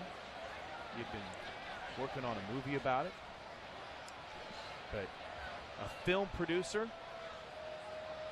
Zach's younger brother, or excuse me, Zach's older brother is the guy that's putting this together. Flies one into center pretty deep. Ramos going back. He'll stop near the front of the warning track and make the catch as Moscoso's got his first 1-2-3 inning of the night. We're halfway home here at Chickasaw Bricktown Ballpark with the Dodgers in front 4-0. This is OKC Dodgers baseball on Your View on Cox.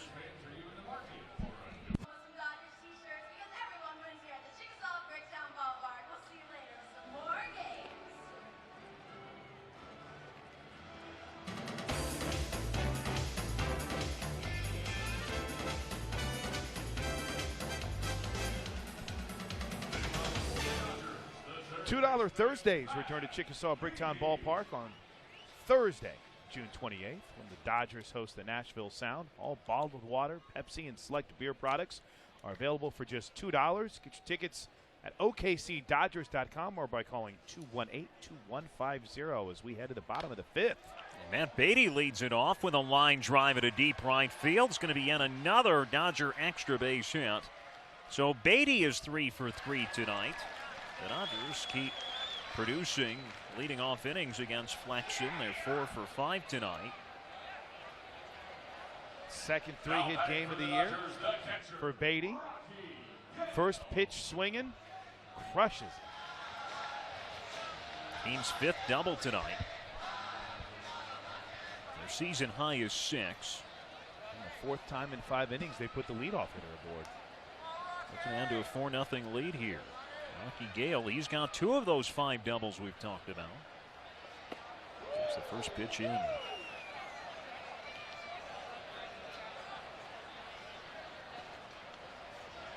Oh, I'm sorry, I misspoke.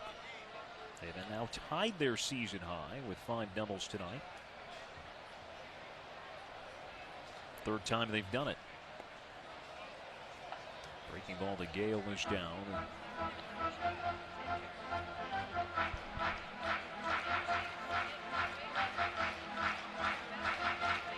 5-6 slot.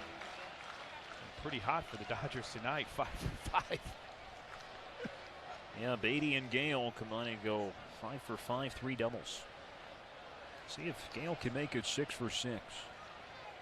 Flexen steps off, looks back at second.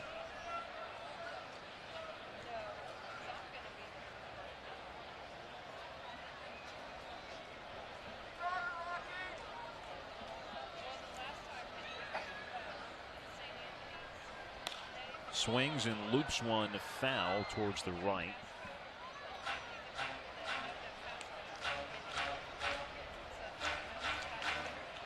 Well, the Dodgers are now up to 10 hits tonight.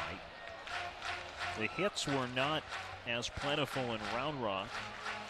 Fresno's Trent Thornton had a no-hit bid broken up with 2 outs in the 8th inning at Dell Diamond.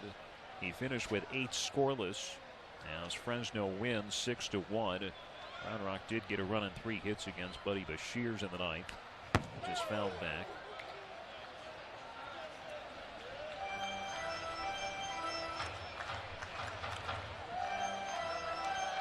Dodgers beat Thornton a week ago tonight in Fresno as Angelo Mora's key go-ahead homer in the 7th inning, which led the Dodgers to a win.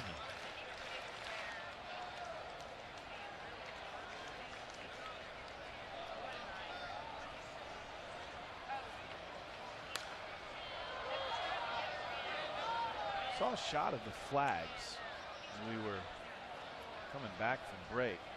It's been incredibly pleasant, even dare I say, really cloudy here this evening. Those wind gusts have jumped up to around 22 miles an hour at times tonight. So still something throughout the evening as this game progresses to keep an eye on. There could be a challenge for both defenses, maybe a benefit for a guy like Gale if he could put one up in the jet stream here.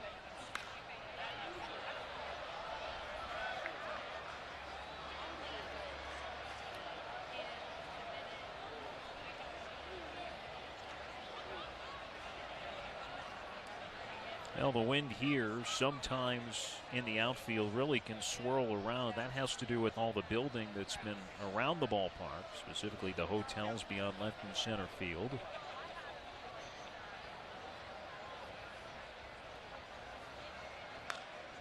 Now to play again to the right side.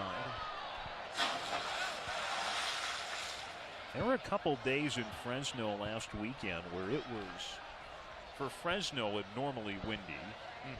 Which is probably like a normal day here, and I thought to myself, we finally get away from the Oklahoma wind, or we think we did.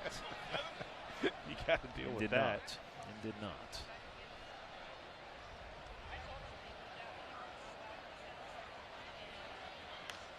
Well, Gale hanging tough here, fouling back another. That is the 6th consecutive foul ball, the last 4 with 2 strikes.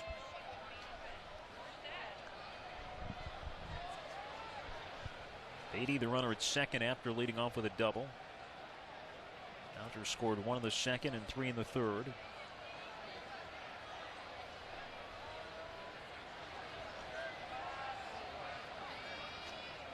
Gale swings to the next pitch for strike 3. Now he strikes out, but it took Flexen 9 pitches to do it. Strikeout number 4 for Flexen. Starting to see a little movement, Alex, down in that Las Vegas pin. When really any, I guess you could say, diehard stretching or even throwing yet, but you would have to think 10 hits. That's what, 23, 24 hits for the Dodgers in the last 14 innings. Peter takes a slider low. It is also the 3rd consecutive start Flexen has allowed 10 hits. Again, no urgency from anyone down in Las Vegas' pin so far. This next pitch will be his 80th tonight. Peter's 1 for 2 with a run scored.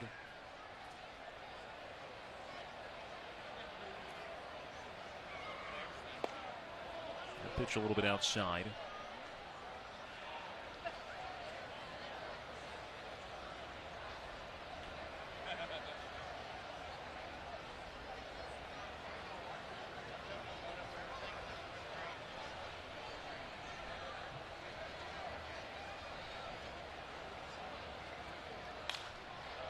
One deep but foul on a play with left. Every ball Dodgers are making contact with tonight. It'll be a pretty hard hit ball. Outside of Moscoso's ground out for an RBI in the second, it seems as even the foul balls, everything, they're seeing well. Jake Peter now 3 for 11 since coming off the disabled list, and includes tonight.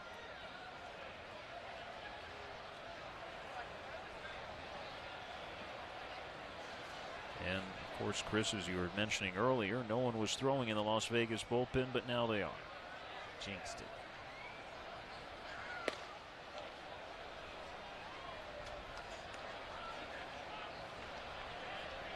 By the way, I've been keeping tabs on the LA Dodgers game. Kiki Hernandez with another home run. He's in there to do one thing. That is hit lefties, especially Madison Bumgarner. He has owned Bumgarner throughout his career. Peter draws a walk. That'll put 2 on for Mora. I wonder if that stat we had from last night carries over, because he was hitting in the 2-hole. And he went yard. I think that's 7 straight games in which the Dodgers have had someone from the 2 spot in their lineup hit a home run. The Los Angeles Dodgers, that is. Well, the OKC Dodgers are actually in the bit of a home run drought. They have not hit a homer in 3 games. It's only once have they gone 4 straight without hitting a homer. Kike Hernandez, by the way, is batting second tonight. Mora, a little flare, shallow left, base hit. Beatty coming on home. Borenstein's throw is not in time. It's an RBI single by Angelo Mora to make it 5-0. And that, a lot of the credit goes to Luis Matos. A great read on that fly ball to shallow left. He was sending Beatty even before the ball had touched the ground. He had a great view of it, had a great read on it, never paused for a moment. Kind of makes up for what, again, I don't blame him for, but whenever Mora got caught in that kind of mini tough spot. He had nothing to do with that, I'll tell you that. That wasn't him at all. Glenn Abbott, who's in his first year as the 51's pitching coach, walks out to the mound. I'm sure it has not been the season that Abbott and the rest of the 51's coaching staff has envisioned in terms of the struggles from the 51s, specifically on the mound. Well, Moscoso is going to bat for himself when play resumes. Left-hander Matt Perk is throwing in the 51's bullpen.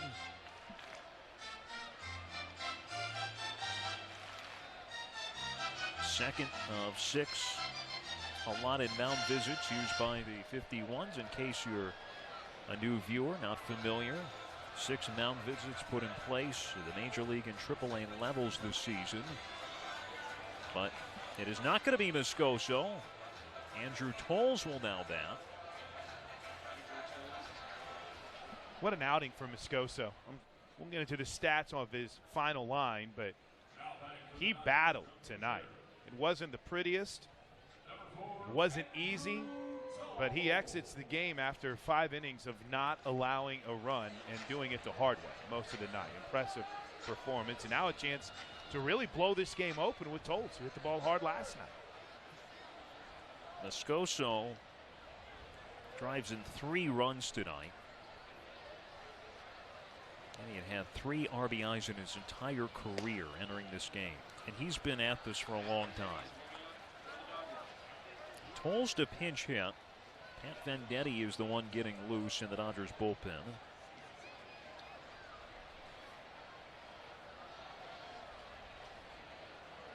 Tolles hitting at 328. Breaking ball is high. Last night, 1 for 4, the walk and a run scored.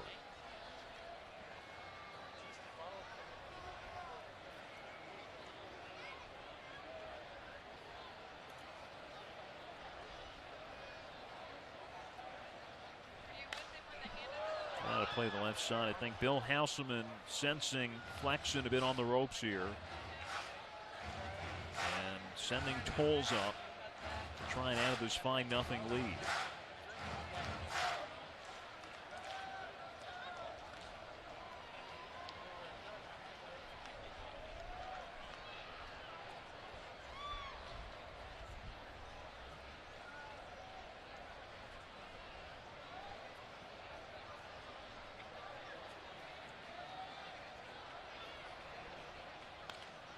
One foul back. Tolles has had some good hacks here. Now the Dodgers' schedule had mostly games against National League affiliates for a good chunk of the early part of the season. It's been more against American League affiliates of late. This is the first time Tolles has pinch hit this year. Fouls went off Monell's mask, or maybe it got more of his glove. I think maybe both. Dodgers pinch hitters overall, batting .239. I've seen both catchers tonight, Alex, take a bit of a beating behind the plate. Gale's had a couple fouled off him. Monell, who's had some issues on that front throughout his career, unfortunately. Took one off the mask earlier, one off the glove there. Not an easy night behind the plate.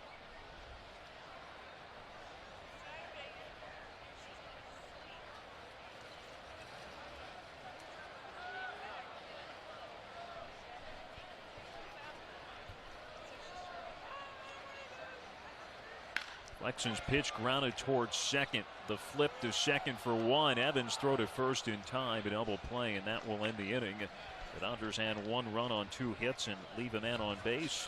5-0 OKC after 5. This is Dodgers baseball on Your View on Cox.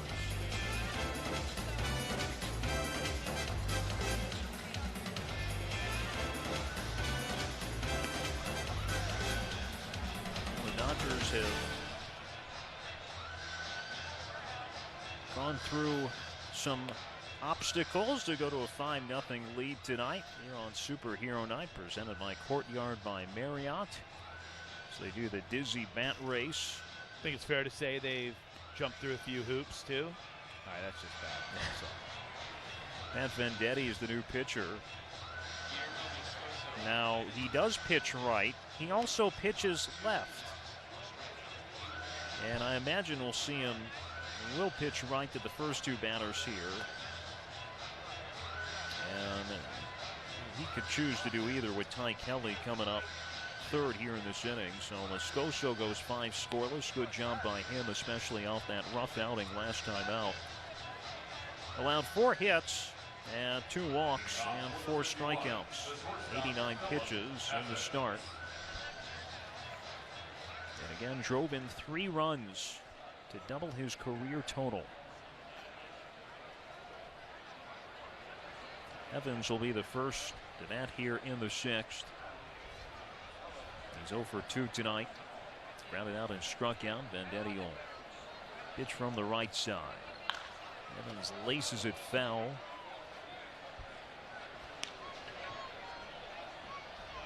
And look at the last 2 nights. 11 scoreless innings. 5 hits allowed. When you combine the nights from Banuelos And Moscoso, Evans fouls off another. Let's take it back one step further to Thursday night. 16 scoreless innings from the starting pitchers. Tyler Pill, Manny Banuelos, and Guillermo Moscoso. And that's for a team that lately had really struggled to put up zeros early in the game. Evans swings and misses through a breaking ball as Vendetti strikes out the first man he faces on 3 pitches. It's got to be incredibly uplifting for not just OKC, Bill Hassman, Charlie Huff, who's been with him this week, but you see the nasty pitch there from Vendetti.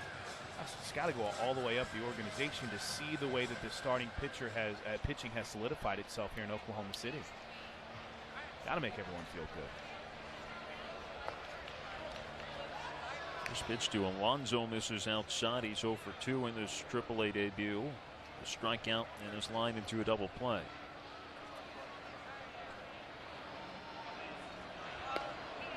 Breaking ball misses in from Vendetti. Last pitched on Thursday night. 2 innings, 1 run, 3 hits, no walks, 4 strikeouts against Salt Lake. Not many opportunities at any level when you get to see a guy that has a rule named after get a chance to pitch. As Yogi Berra would say, he's amphibious. Throw with both hands. Has to declare before each batter. Behind at 3-0. I guess maybe more specifically, he can't change mid-batter and say, oh no, it's 3-0. Right. I better go lefty here. Right. And when we'll see with Kelly, he does need to clearly signal what he plans to do, because Kelly is a switch hitter. That's inside as Alonso draws a 1-out walk.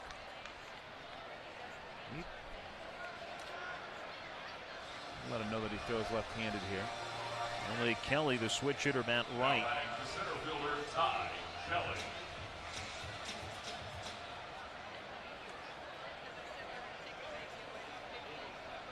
Pat Vendetti has had a few stints with the big league club. He throws to first. Now, that's something he tends to do if there's a guy on and he's switching arms, just to kind of throw with the other arm to maybe loosen it up a little bit. Breaking ball to Kelly's down and in. He's 0 for 2 tonight. How does he handle getting warmed up? Just a little bit with each arm? Takes twice as long.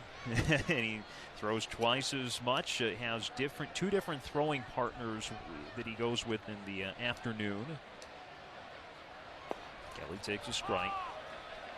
Has the special glove, which has 6 finger holes, so he can just move his switch over from one hand to the other.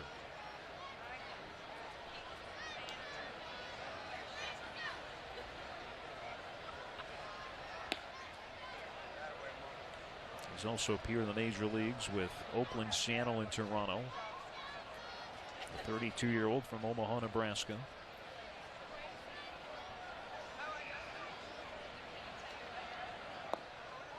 A little bit low, now behind at 3-1. Creighton Blue Jay product. That's a new baseball here after that popped out of his mitt. Well, some Dodgers roster moves today. One left-handed reliever, Michael Johnson, sent to AA Tulsa. Another, Chan Gerardo, released. And all of a sudden, Pat Vendetti is now the only left-handed option out of the bullpen.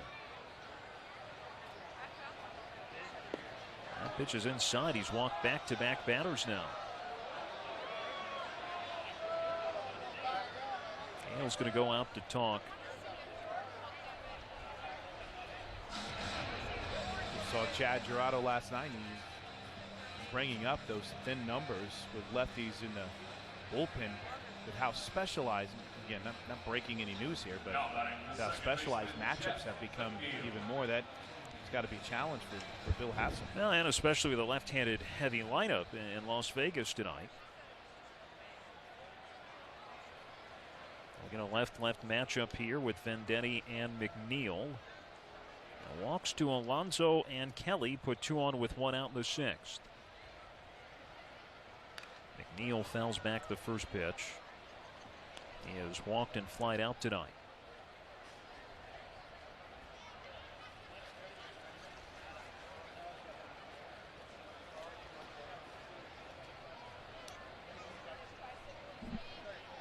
See more towards second base.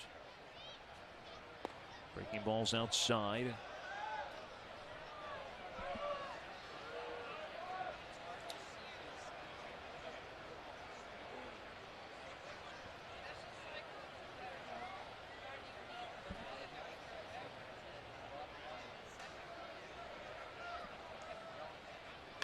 Breaking ball lined into right field, base hit.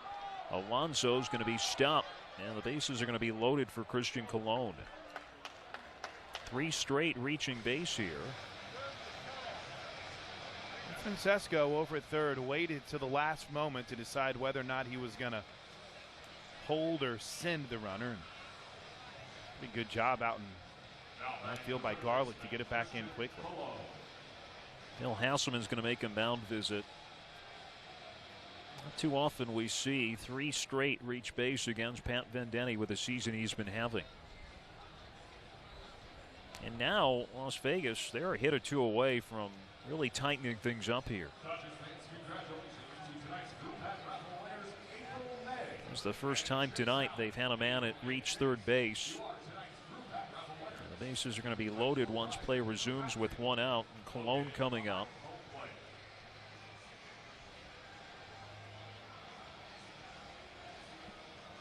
Bill Hasselman's been the one making the mound visits, with Bill Seamus currently away from the team.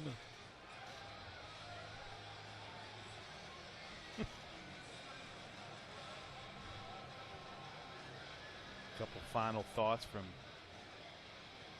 Gale Venditti, and seemed like he was receptive to all the different pieces of advice given to him there. Bases loaded, 1 out for Colon. 1 for 2 with a double tonight. That was the 51's only extra base hit so far. And Eddie's breaking ball called for a strike. Colon 2 for 4 with a double with the bases full this season. Las Vegas is a team at 308. Alonso at third. Kelly at second, McNeil at first.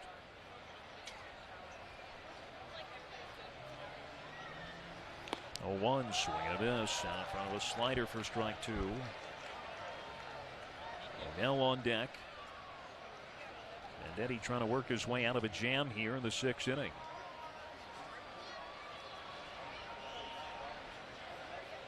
Finds the sign he likes from Gale. Here's his 0-2. Breaking ball well outside.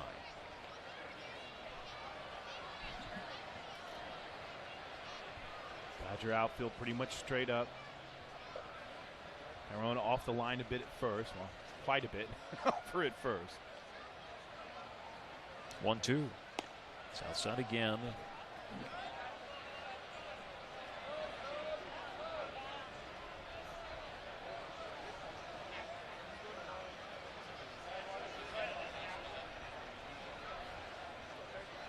Two.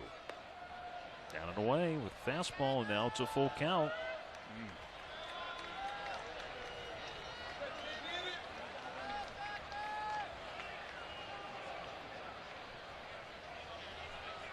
Dodgers will start getting some movement going in the bullpen.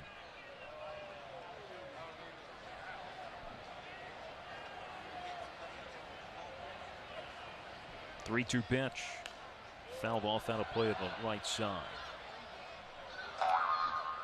Yeah, he's a guy that wears his emotions out there at times, doesn't he? Well, certainly when he's frustrated with himself. Amen. Josh Spores begins to throw in the Dodgers bullpen.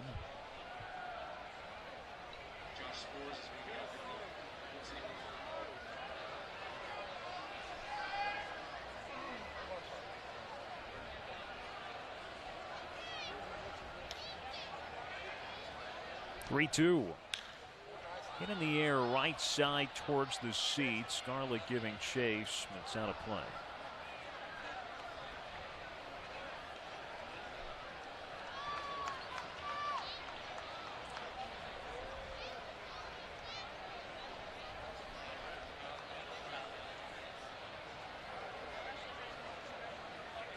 Alec takes a couple steps over towards the line here. Still a full count to Cologne. Breaking ball popped up. This should be an infield fly. It is called. Tyrone near first base will make the catch. Good job by Vendetti. Get that pop out. Keeps him loaded for Monell. Pretty big pitch. And at first, Tyrone kind of held his arms out, but the infield fly will have been called, and he found the ball quickly and made the catch. Now batting the catcher, Johnny Monell. Stay loaded for Monell, who's 1 for 2.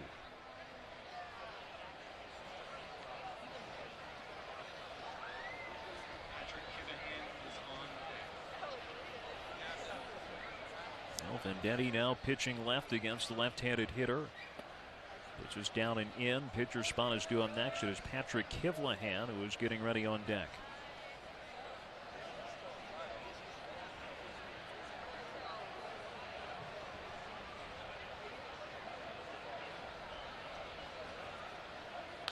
Breaking ball popped up. Looks playable for Tyrone in foul territory. Near the coach's box, he makes the catch.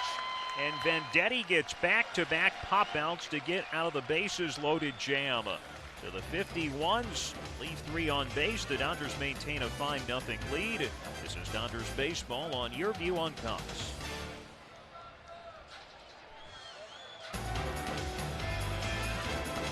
On the 6th inning, the Dodgers leading 5-0. Pat Vendetti escapes a bases loaded jam to keep the lead at 5. Double switch for the 51s. New pitcher is left-hander Matt Perk. And he'll face the top of the order here in the top of the 6th. Patrick Kivlahan now plays at third base. Now Kivlahan will bat 9th and lead off the 7th inning. Christian Colon exits this game. And the pitcher spot batting 7th. Perk makes his 23rd appearance, 1-0 record, 4.94 ERA, 27 1/3 innings pitched. 15 runs, 30 hits allowed, at 23 strikeouts against 18 walks, with opponents batting .286. And a fantastic beer.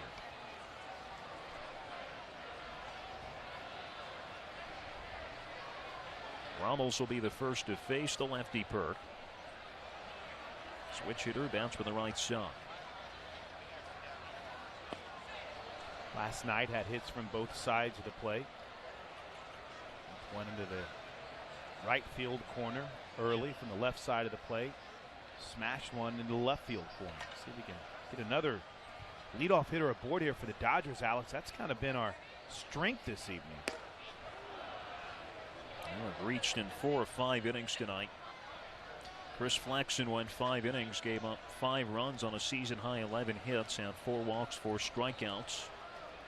Through 90 pitches, 56 strikes.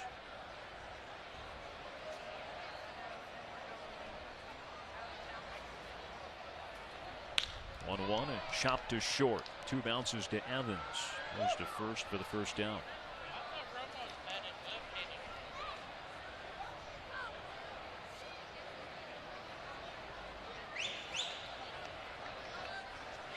Now batting for the Dodgers, the left fielder, Alex Verdugo. The base is empty for Alex Verdugo.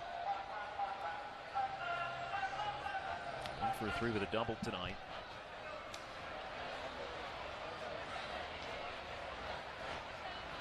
Hard hit though. And for a moment we thought could kick the wheels in to try to make it to 3, but coasted into second.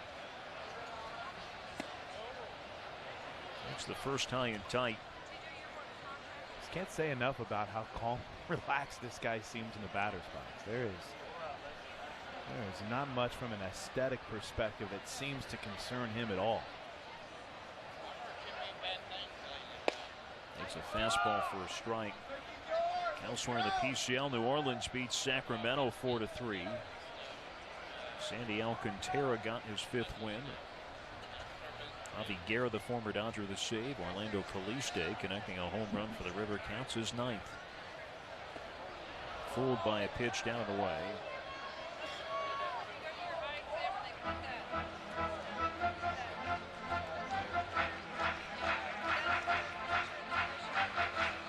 Salt Lake, after dropping Last two of Vitz Ballpark continue their road trip in Colorado Springs. They lead 5-2 in the 7th.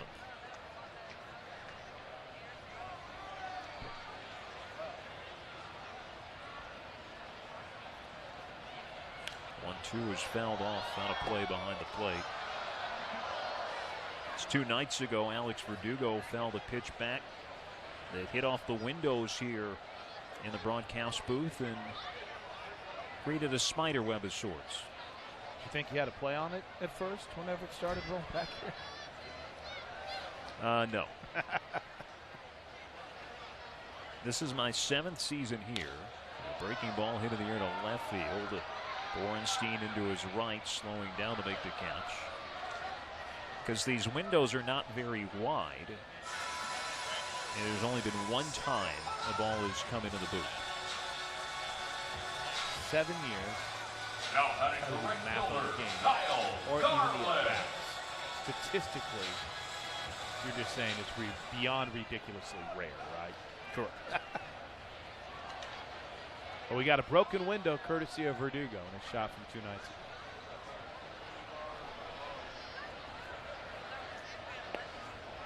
Kyle Garlick at the plate. He's 1 for 3 tonight.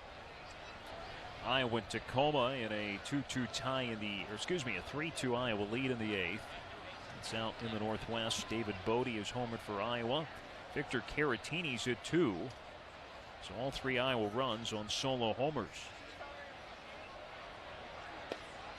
Garlick takes a strike. He is grounded out, singled, and flied out.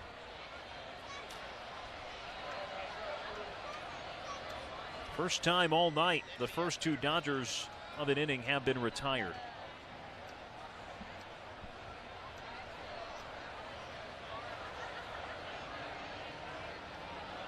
Burks 1-1 is in front of the plate. Albuquerque's got a 3-1 lead on Nashville in the 3rd inning. Anthony Garcia's hit his 10th home run of the year for the Sounds.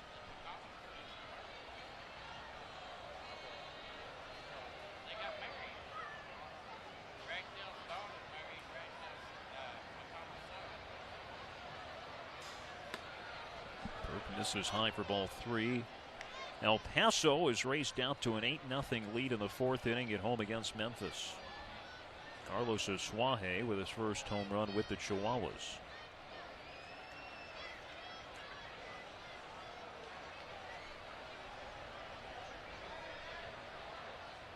Hitters count for Garlick. Perks pitches line sharply fair down the 3rd base line, rolling towards the left field corner. Garlick on his way to second. Borenstein will throw it into 3rd. And there's the 6th double of the night, a new season high for the Dodgers. And how about Garlick? Had been struggling just a bit. Gets the big hit last night and ropes that down the 3rd base line. Good job by the umpire as well. Not only catching that it's fair, but seeing a fan didn't get a hand on it. A lot of fans, a lot of youngins down there. Making sure they didn't touch it so the ball wasn't dead. Good piece of hitting by Garlick. What a night. Now, if it is touched, it's likely a double, but you don't know if it gets in the corner. Maybe Borenstein misplays it. Tyrone takes the first pitch for a strike, looking for his first hit against his former team. He struck out twice and flied out once near the wall in center.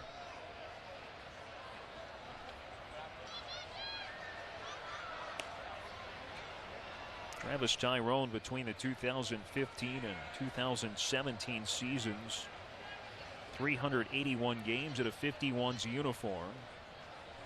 An overall .274 average, 69 home runs, 237 RBIs.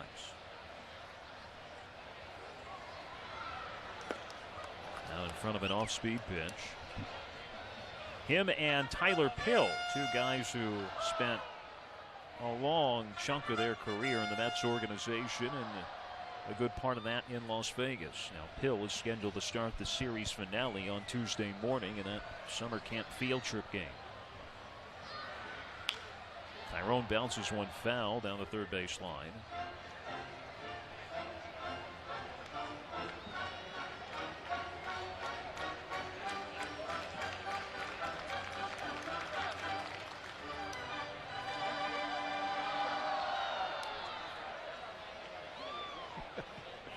As a fan with a lucky souvenir, I hope he wasn't trying to throw that one back. Keep that one, young man.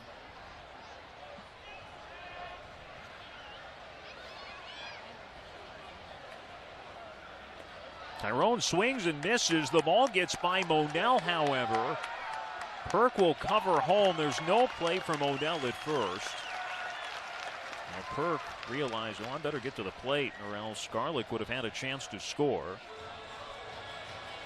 Well, a strikeout, which could have ended the inning, doesn't on the wild pitch. Runners are at the corners for Matt Beatty.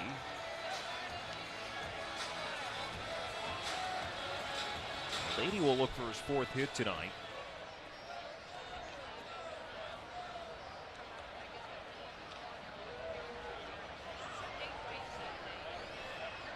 Three for 3 with 3 runs scored.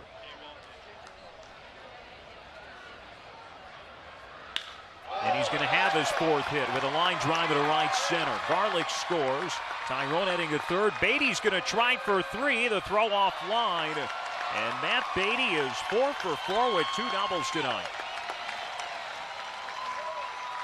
Alexa's first RBI this evening, and it's 6-0. And that wild pitch on a 3rd strike that should have ended the inning instead opens the door for Beatty to smack one into right center. Good teams take advantage of your mistakes. Yep. This Oklahoma City Dodger team is a good team.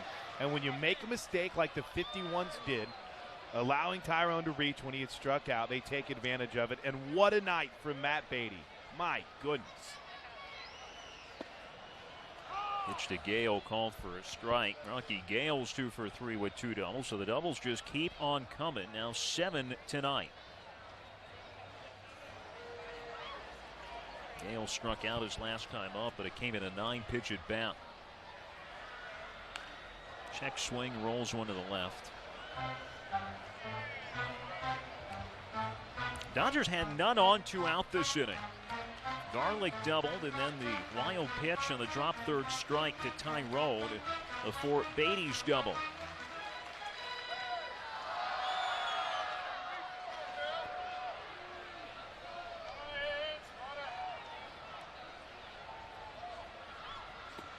Gale takes a breaking ball down.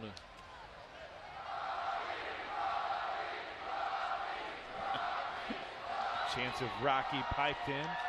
The crowd responds. I've always meant to ask Rocky, because Rocky is his legal name. Maybe the story behind that.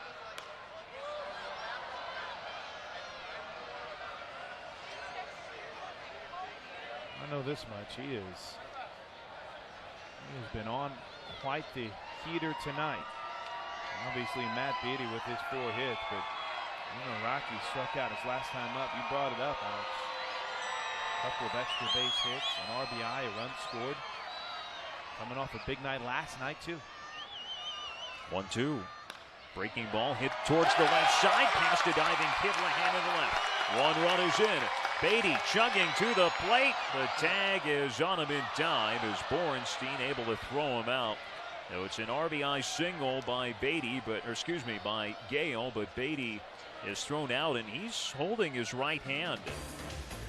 Hopefully, there's nothing serious, as he is certainly wincing as he heads back towards the dugout.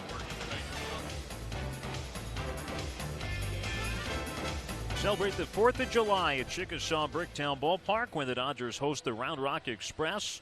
Following the game, stay in your seats for a spectacular fireworks show in the sky presented by Modelo. Purchase your tickets now by calling 405-218-2150 or visit OKCDodgers.com.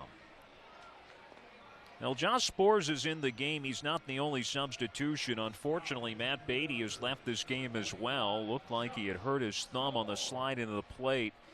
Rob Seguin is over 3rd. I imagine this is a double switch. The home plate umpire's not made that official, however, yet.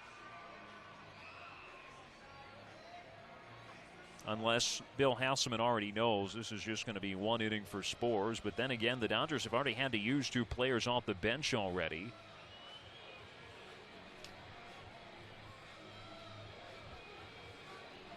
It is a double switch. So Seguin in the game at third, batting ninth. Pitcher Spot will bat fifth. So that's a tough way for the night 10 for Beatty, who went 4 for 4 tonight. A double, 2 doubles, an RBI, and 3 runs scored. Josh Spore's the right-hander facing Kivlahan at the plate for the first time tonight. Swings through the first pitch. I don't know if we'll get a chance, Alex, as the night goes on, but watching that slide from Beatty, that's going in head first. Looks like he jammed that hand slash thumb right into the 51's catcher. So kind of by no means it's a hustle play. Just a tough break for what's been a fantastic night for the Texas League Player of the Year last year. Kivlahan hitting .252, a home run and 8 RBIs. Came in as part of a double switch last inning. Spores working on back-to-back nights. Retired 2 of 3 batters he faced last night. There's his 1-2. This is high.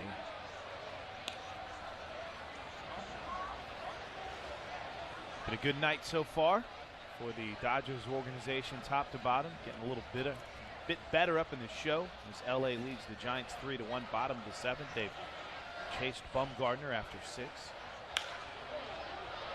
Kivlahan hits this one of the second deck foul. Both the Drillers have already won tonight. So, not a bad night. OKC up 7-0. Vendetti is scoreless, hitting, allowed 1 hit, 2 walks. Got back-to-back pop outs after the 51s had the bases loaded with 1 out. Pitches in the line towards center for a base hit. It's a leadoff single for Kivlahan against Spores. It's the second time tonight the leadoff man has been on for the 51s. 7 runs, 14 hits, no errors for the Dodgers. No runs, 6 hits, no errors for the 51s. As this is now the 3rd consecutive game the Dodgers have held their opponents scoreless through 6 innings. What a stat. Kuzmarski at the plate. Fastball called for a strike. He's 1 for 3. 20 combined hits in this game tonight. Of course, but tilted right, tilted to one side. To the Dodgers.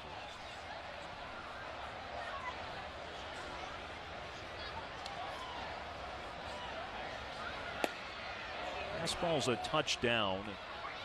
I think saying 20 hits tonight when 14 of them are from one side is kind of like saying, hey, 30 runs scored tonight, but one team has 23 of them. So impressive night for the Dodger bats.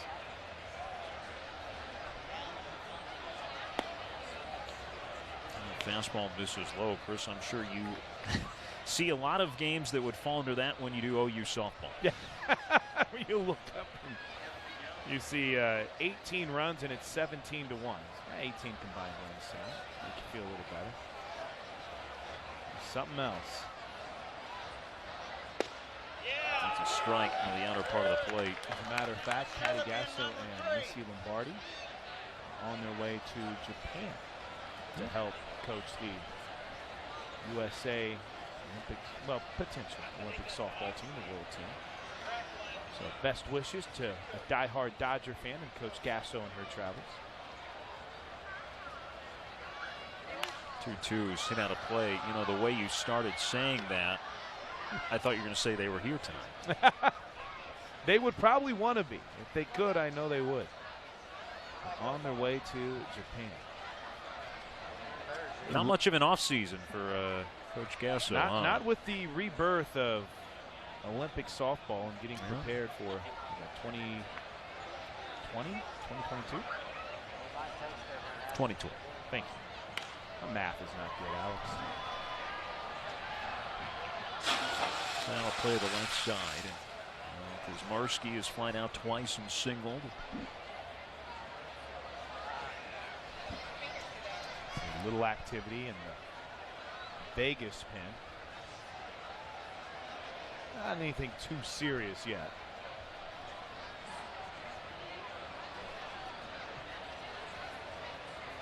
Still with nobody out in the inning. Borenstein on deck. Kazmarski, it's a line drive left center. Verdugo there, able to go to his left and make the catch. This kid in left field, and I know he can play any of the outfield positions, but the way in which he covers ground off the bat, you think it's trouble. And he just, his first step, his line, everything is just absolutely on point. Yeah, Kazmarski, you can see he's still looking out to left field. He's not sure how that wasn't a hit.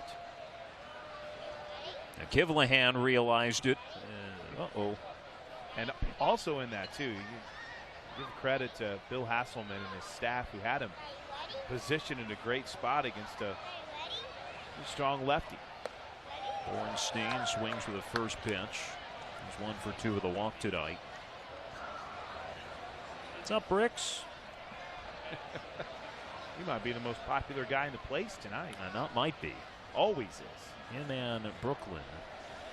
Always the 2 most popular people at Chickasaw Bricktown Ballpark.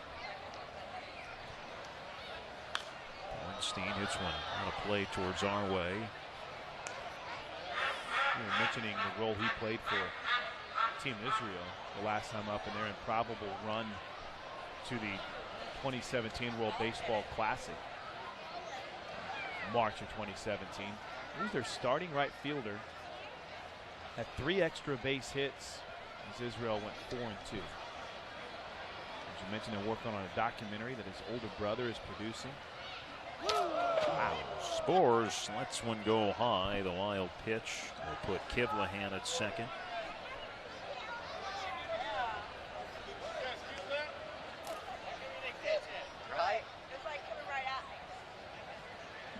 Was a way to pay tribute, you think, to the 30-year anniversary of Bull Durham yesterday. Little Evie Calvin Nukwaloosh on that pitch. Just got away from the Muskosh. It's another anniversary you were telling me about earlier today. Yes. One that I don't know if Charlie Huff is excited about or not. Charlie Huff nearly had a no-no on this day. Grounder to the right side. Peter had a chance to get it, and it gets past him. A run will score. Borenstein ends up at second. It'll be ruled a double, as it was out of the range of Tyrone, but it looked like Peter was going to get there, but he didn't. And as a result, Borenstein has an RBI double to make it 7-1.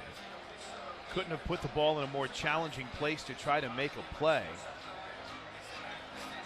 I wonder, too, though, if that's Tyrone's still learning that position, still learning first base, but that's kind of an in-between play, though. That's a tough call right there. You think you make tough spot. Looks like we're going to see If one further review, that did look like a play that Peter was certainly capable of making. I mean, Spores saw it the whole way. He went over at first, ready to get the throw. First pitch is high for ball 1 to Evans. Now let's make that clear. Spores did everything he was supposed to do on that. Good eyes, Alex. He was there and ready. Evans 0 for 3 tonight. Spores missing down again. 1986. Charlie Huff was 2 outs away from a no-hitter in Anaheim. His team up 1-0. And it'll air. Allows a runner to get to third. Air by the left field. And then Wally Joyner gets the first hit. Singles in to go the tying run. And then after a strikeout, and then another strikeout, there was a pass ball, got a runner to second base. We then scored on the what should have been the 3rd out of the inning on a strikeout that got away from the catcher. So Charlie Huff on this day in 1986 not only lost a no-hitter in the 9th, but lost the game. So a 1-hit, complete game, near no-no, a loss. And he's celebrating it here in Oklahoma City.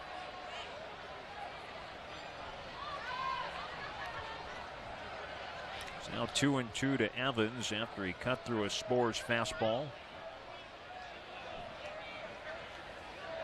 51s getting on the board for the first time tonight. They've got him out at second with one out. Brian Schlitter's been throwing at the Dodgers bullpen. Evans fouls it back. Alonso on deck. By the way, just to put a little bow tie on that story, with the Rangers in '86 after having spent his first decade of his career with the Dodgers. 4 teams for Charlie Huff: Dodgers, Rangers, White Sox, and Marlins. He was in the Rangers Hall of Fame and was an '86 All-Star.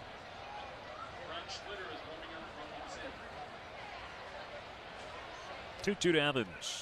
Swing and a miss through a heater. Evans strikes out the third time tonight. Tell he's frustrated. Looked like he was ready to slam the bat down.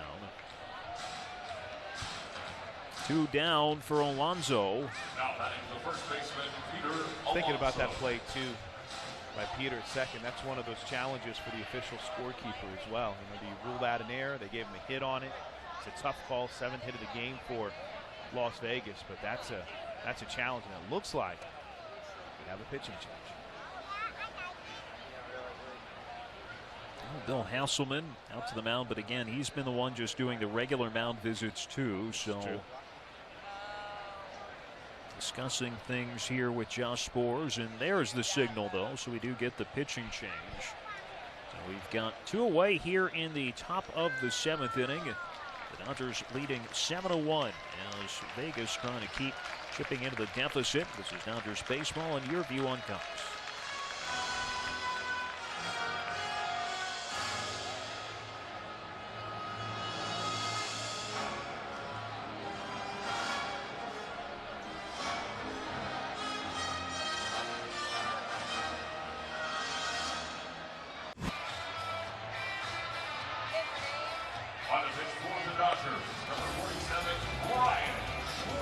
Schlitter will work for a second straight night, just like Josh Sborz did. So Aaron him out at second, 2 away in the 7th. Dodgers leading 7-1 after the 51 scoring this inning. And Peter Alonso the batter.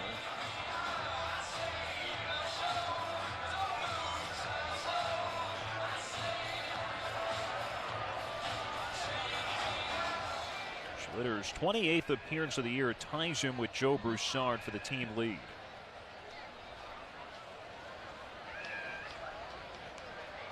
This pitch to Alonso is high. Schlitter pitched the 9th inning last night with the Dodgers leading 6-0 at the time, and gave up a 2-out RBI double to pinch hitter Ben Revere.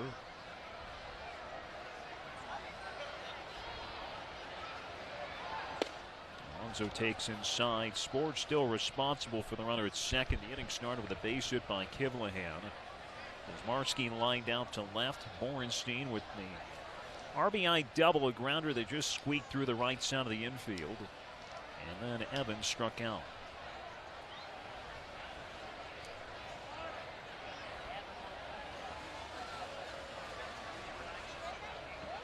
Alonso in his AAA debut is 0 for 2 in the walk.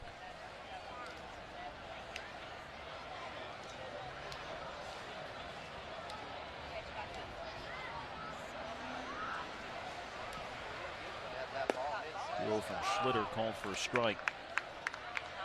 Mentioned he had some success with the Cubs.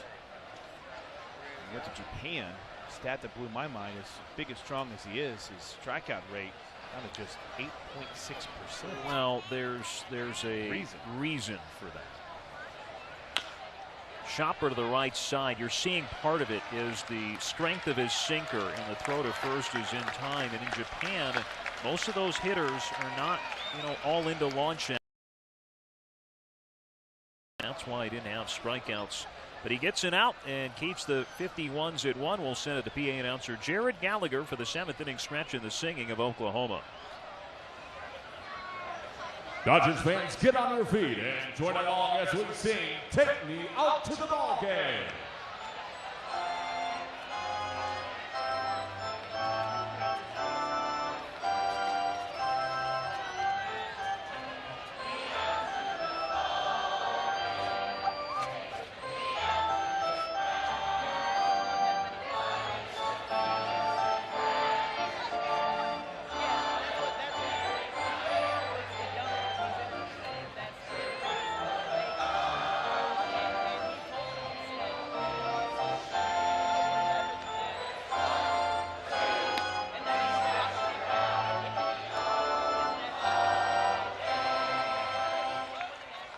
let's sing along to our state song, Oklahoma.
Kevin McGowan, the new pitcher for Salt Lake, as we begin the bottom of the 7th inning.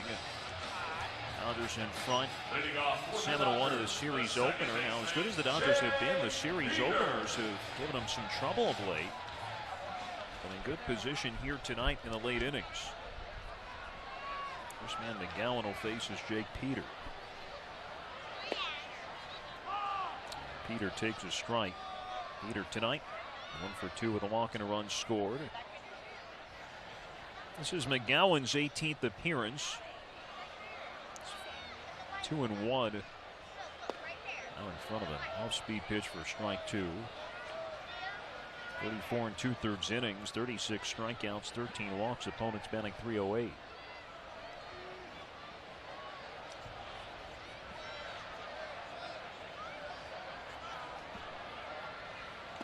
Peter threw a breaking ball for strike 3 as McGowan strikes out the first man he faces. Matt Perk went 1 inning. Gives out 2 runs on 3 hits. No walks, 1 strikeout. Now batting the shortstop, Angelo Mora. Straight change here for Las Vegas. Even though the pitcher spot will be due up 3rd in the 8th. Pretty good night for Mora. Alex, couple of hits. Intentionally walked. Had a little base running miscue, but Mora is more than has made up for it at the plate tonight. He's ahead on the count here, 2 balls and no strikes.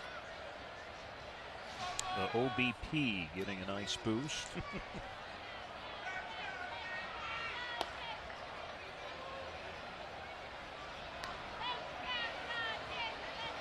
Angelo Mora, including tonight, has 18 hits in his last 10 games. Taking all the way, and he's going to draw his 3rd walk.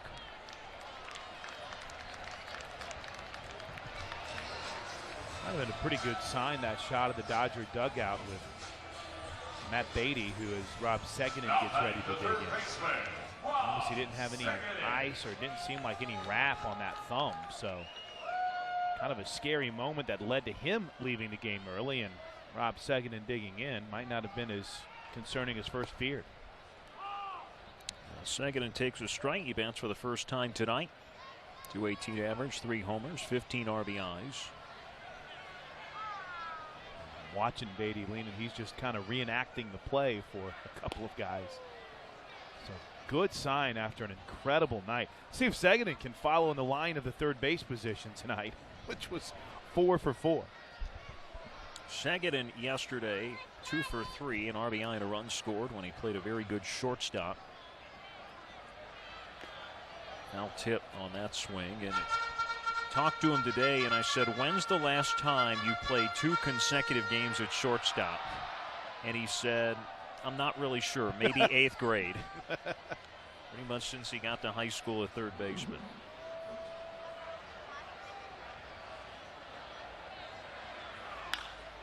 Wolves run to short, could be 2. The flip over to second for 1. McNeil's throw to first, and that'll end the inning.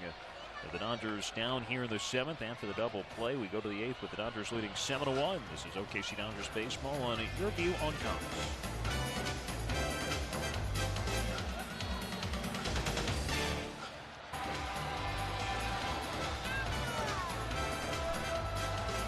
Starting the 8th inning, the Dodgers in front 7-1. Schlitter got the final out of the 7th, remains in. So the total's on Josh Spores, 2/3 of an inning. 1 run, 2 hits, no walks, and a strikeout. And then another future Dodgers night tonight. A lot of the youngsters wearing their team jerseys this evening. First man to face Schlitter this inning is Ty Kelly.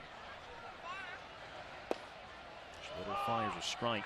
Love seeing the faces on so many of the little leaguers, the young boys and girls out here representing their teams when they get the opportunity to first step onto the field and walk around there in center field for the anthem. It's a pretty cool experience. If you're a little league coach or a mom or a dad and this is your first chance to catch Oklahoma City Dodger baseball, you want your team and your kid to experience this, no question. What a great night weather-wise we've had. Kelly's 0 for 2 with a walk. It's not been very often Brian Schlitter has pitched on back-to-back days this year. It's down and away for ball 2. Now tomorrow the Dodgers have a tandem setup that should cover most of the innings.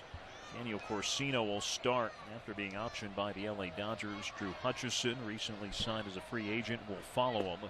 Next pitch swung out of miss for strike 3. Schlitter with a strikeout. I'm intrigued to see Hutchinson.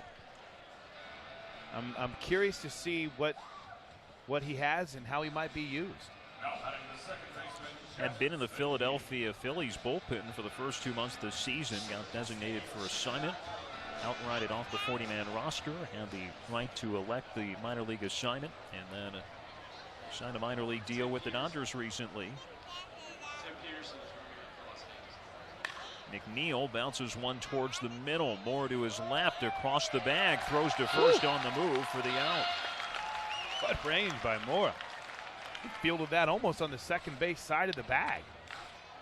You know, we've sung the praises of Rob Seguin. He did. A lot, playing it short. I don't know if he makes that play. I think that's a fair assessment, Alex. Wow. What a play. I have a pinch hitter in the pitcher spot. It is Patrick Biondi. 207 average in 47 games.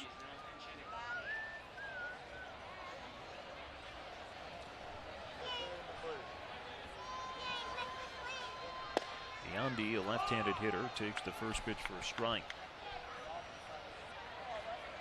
Tim Peterson, who was recently optioned from the Mets, is warming in the Las Vegas bullpen. Biondi with a grounder, 2 hops to Peter.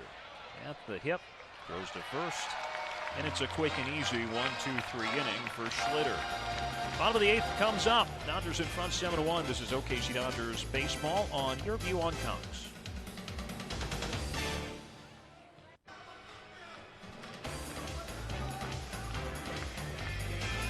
Rocking out to YMCA here at Chickasaw Bricktown Ballpark, and the Dodgers have a lot to smile about tonight, leading 7-1 in the bottom of the 8th inning in the series opener against Las Vegas. Been a great night for family fun here at the ballpark, and tag onto it the fact that the Dodgers have put 14 hits on the board, 7 runs. It's been a nice start to this weekend. Get another new face on the mound here to try to figure out from the Las Vegas 51s. Tim Peterson, recently optioned by the New York Mets, makes his 24th appearance for the 51s. 0-1 with 7 saves. 3.45 ERA, 28 2/3 innings. How about this? 40 strikeouts against 8 walks. Pretty good percentage. 179 to batting average against. He'll face the top of the order. Henry Ramos is 1 for 3 with a walk tonight. This batting leadoff for the second time this season.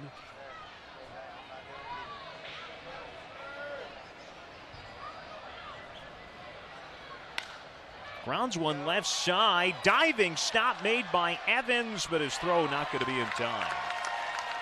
Great job by Evans to just get to that ball. But it's going to be a hit for Ramos. Another multi-hit game for Henry. Now batting the left fielder, Alex Verdugo. Well, the Dodgers have hit well all season long at home.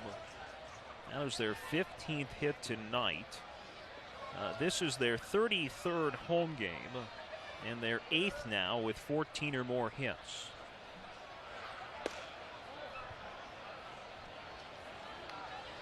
Alex Verdugo has one of the 15. He's got one of the season high 6 doubles by the Dodgers. Actually 7. So many I've lost count. Been that kind of night.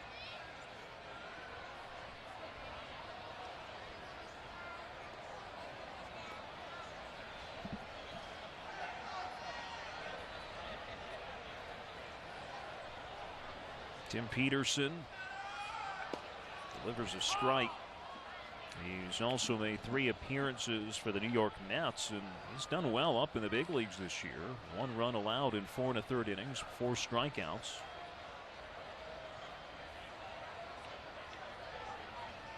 Option to Las Vegas just a couple days ago.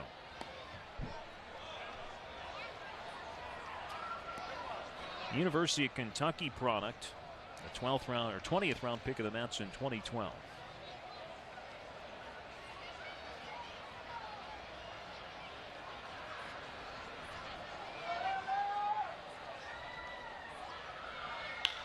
Verdugo lines one but foul near the Kimray Kids section.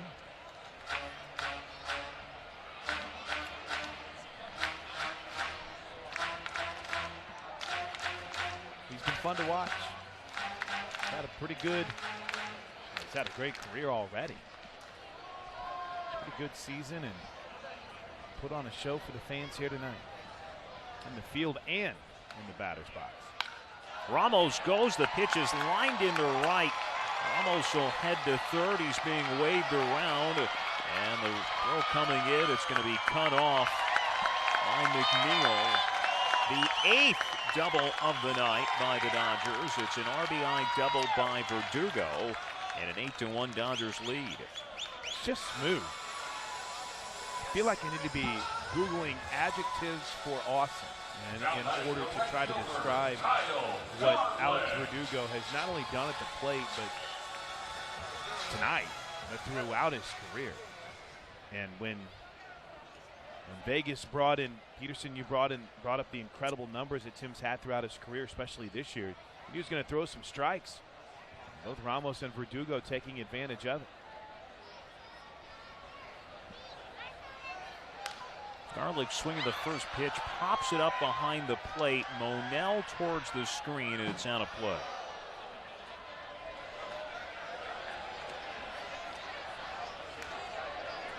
Kyle Garlick's 2 for 4 with a double.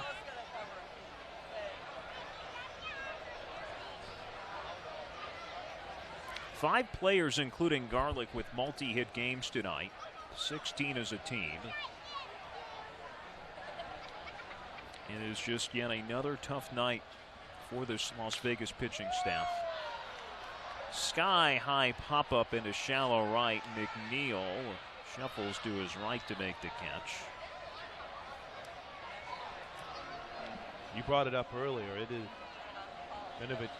bit of a challenge travel-wise. They had to catch a early morning flight, 6 a.m.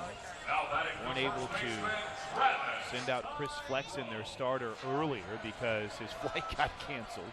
I'm not here to make excuses. It's been a consistent problem, but add a little jet lag to it, and here we are. Tyrone hits one to right center. Kelly on the move will make the catch. Verdugo tagging and heading to third. It's a second deep fly out to center, hit well by Tyrone. There's 2 away now in the 8th. Looks like we've gone final. It's Chavez Ravine. Chalk up another one for the boys in blue. Dodgers have beaten the Giants tonight 3-1. Hernandez gets loose, as you mentioned. Another, it's almost like a repeat of last night. Home runs for Hernandez and Kemp. So the Dodgers inching towards first place. So those two each homer on back-to-back nights. Edwin Rios is going to pinch hit here in the pitcher spot.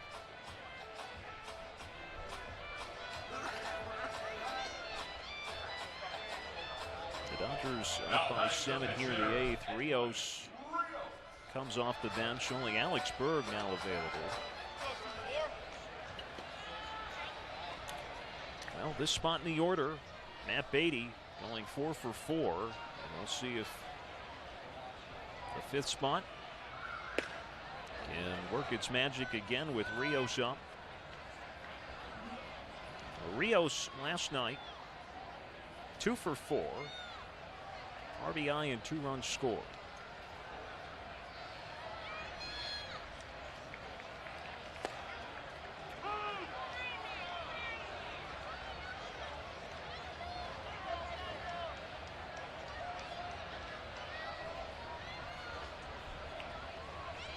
Back-to-back wins for the Dodgers. Los Angeles Dodgers against San Francisco. That chalks it up to 5 in a row now. Just a little bit outside. And you mentioned Kenley Jansen getting the save. And I don't want to say it's my dream, but something I really want to see. And I feel bad saying this because it would require him being injured. Is to make a rehab appearance here and be able to blast California Love as he comes out of the bullpen. Swing and a miss at a pitch downstairs for strike 3. That'll end the inning, but the Dodgers tack on one more on a couple more hits. 8 doubles as part of a 16-hit attack tonight, the latest by Verdugo. And as we go to the ninth, Dodgers 8, 51's 1. This is OKC Dodgers baseball in your view on Fox.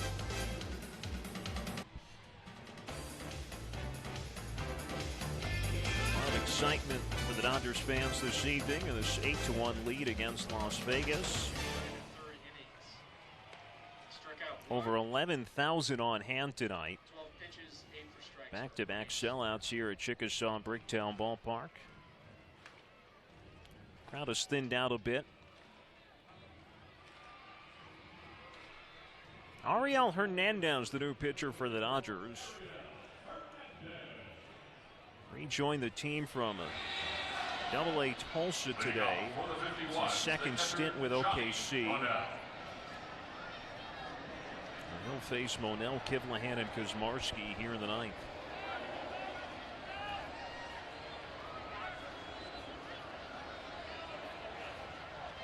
Monel takes the first pitch fastball down. Ryan Schlitter retired all 4 batters he faced tonight. And 1 strikeout, stranded 1 inherited runner. Monel 1 for 3.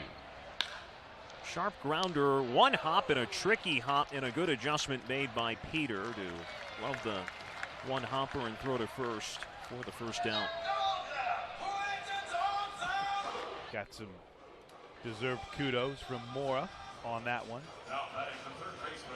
It's one underrated aspect there was of the Dodgers game tonight. You'll see 16 hits when you've been following along tonight, all the extra base hits, but their defense, outside of maybe one moment, has been solid tonight. As has their pitching. Kivlahan single in his first at bat. He scored the only run for the 51s.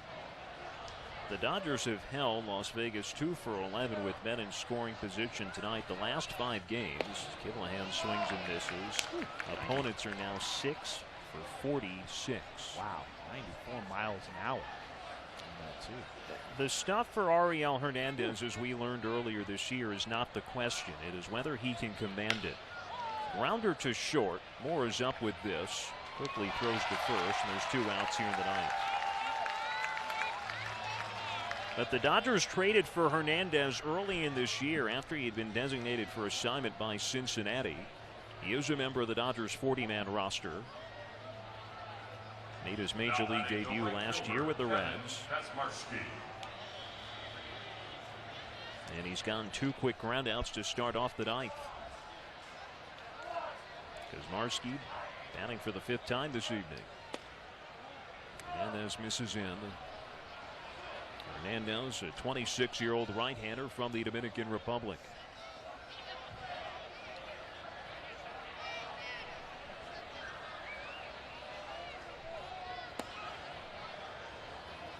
even though that pitch missed down and in, you could see that sharp movement towards the back foot at 93. At 93. Right. That's virtually unhittable.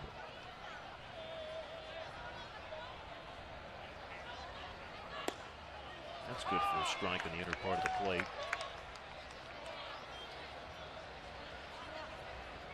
Hernandez has dominated when he's been with Tulsa this year. 4 appearances with OKC back in May, mixed results. And just missed outside. Nice, again, movement again from Hernandez. Great spot here, though. 8-1. No pressure. Get an opportunity to get a few outs, get some confidence going for him. I like this kid's stuff. Smarsky takes just outside. Boy, that's. Well, as you We brought up, talked about consistency. yeah, it's been consistent all night long. 2 outs in the ninth in a 7-run game.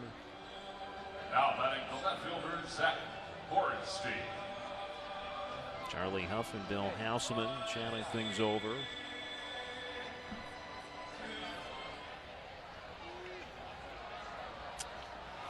That brings up Borenstein, who's had a nice night. 2 for 3, RBI double and a walk. Swings and flies one. Play to the left side.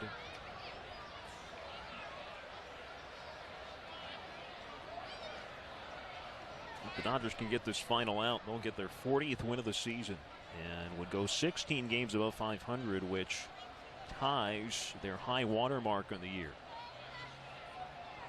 Now also 16 over when they started off 22-6.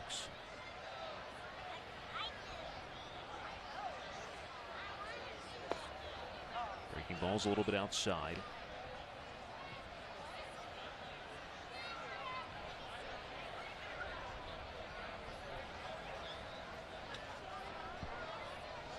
Hernandez stands it at 6'4", weighing 230 pounds. That's outside. 2-1 to Borenstein.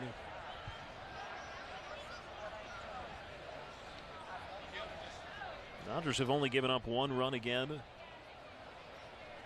7 hits. There have been 5 walks, however. Last one of Kuzmarski, though, pretty borderline. Borenstein swings, hits it to deep right center field, but Garlick is there and makes the catch to end the game. And the Dodgers, in dominating fashion, open up this 4-game series against Las Vegas with an 8-1 win. They lead pretty much from wire to wire. Took a 1-0 lead in the second and just kept building on it and get another strong pitching performance. The 3rd straight game allowing just 1 run. So Chris and I will be back to wrap things up here in a moment as the Dodgers get win number 40 here on Dodgers Baseball on Your View on Cox.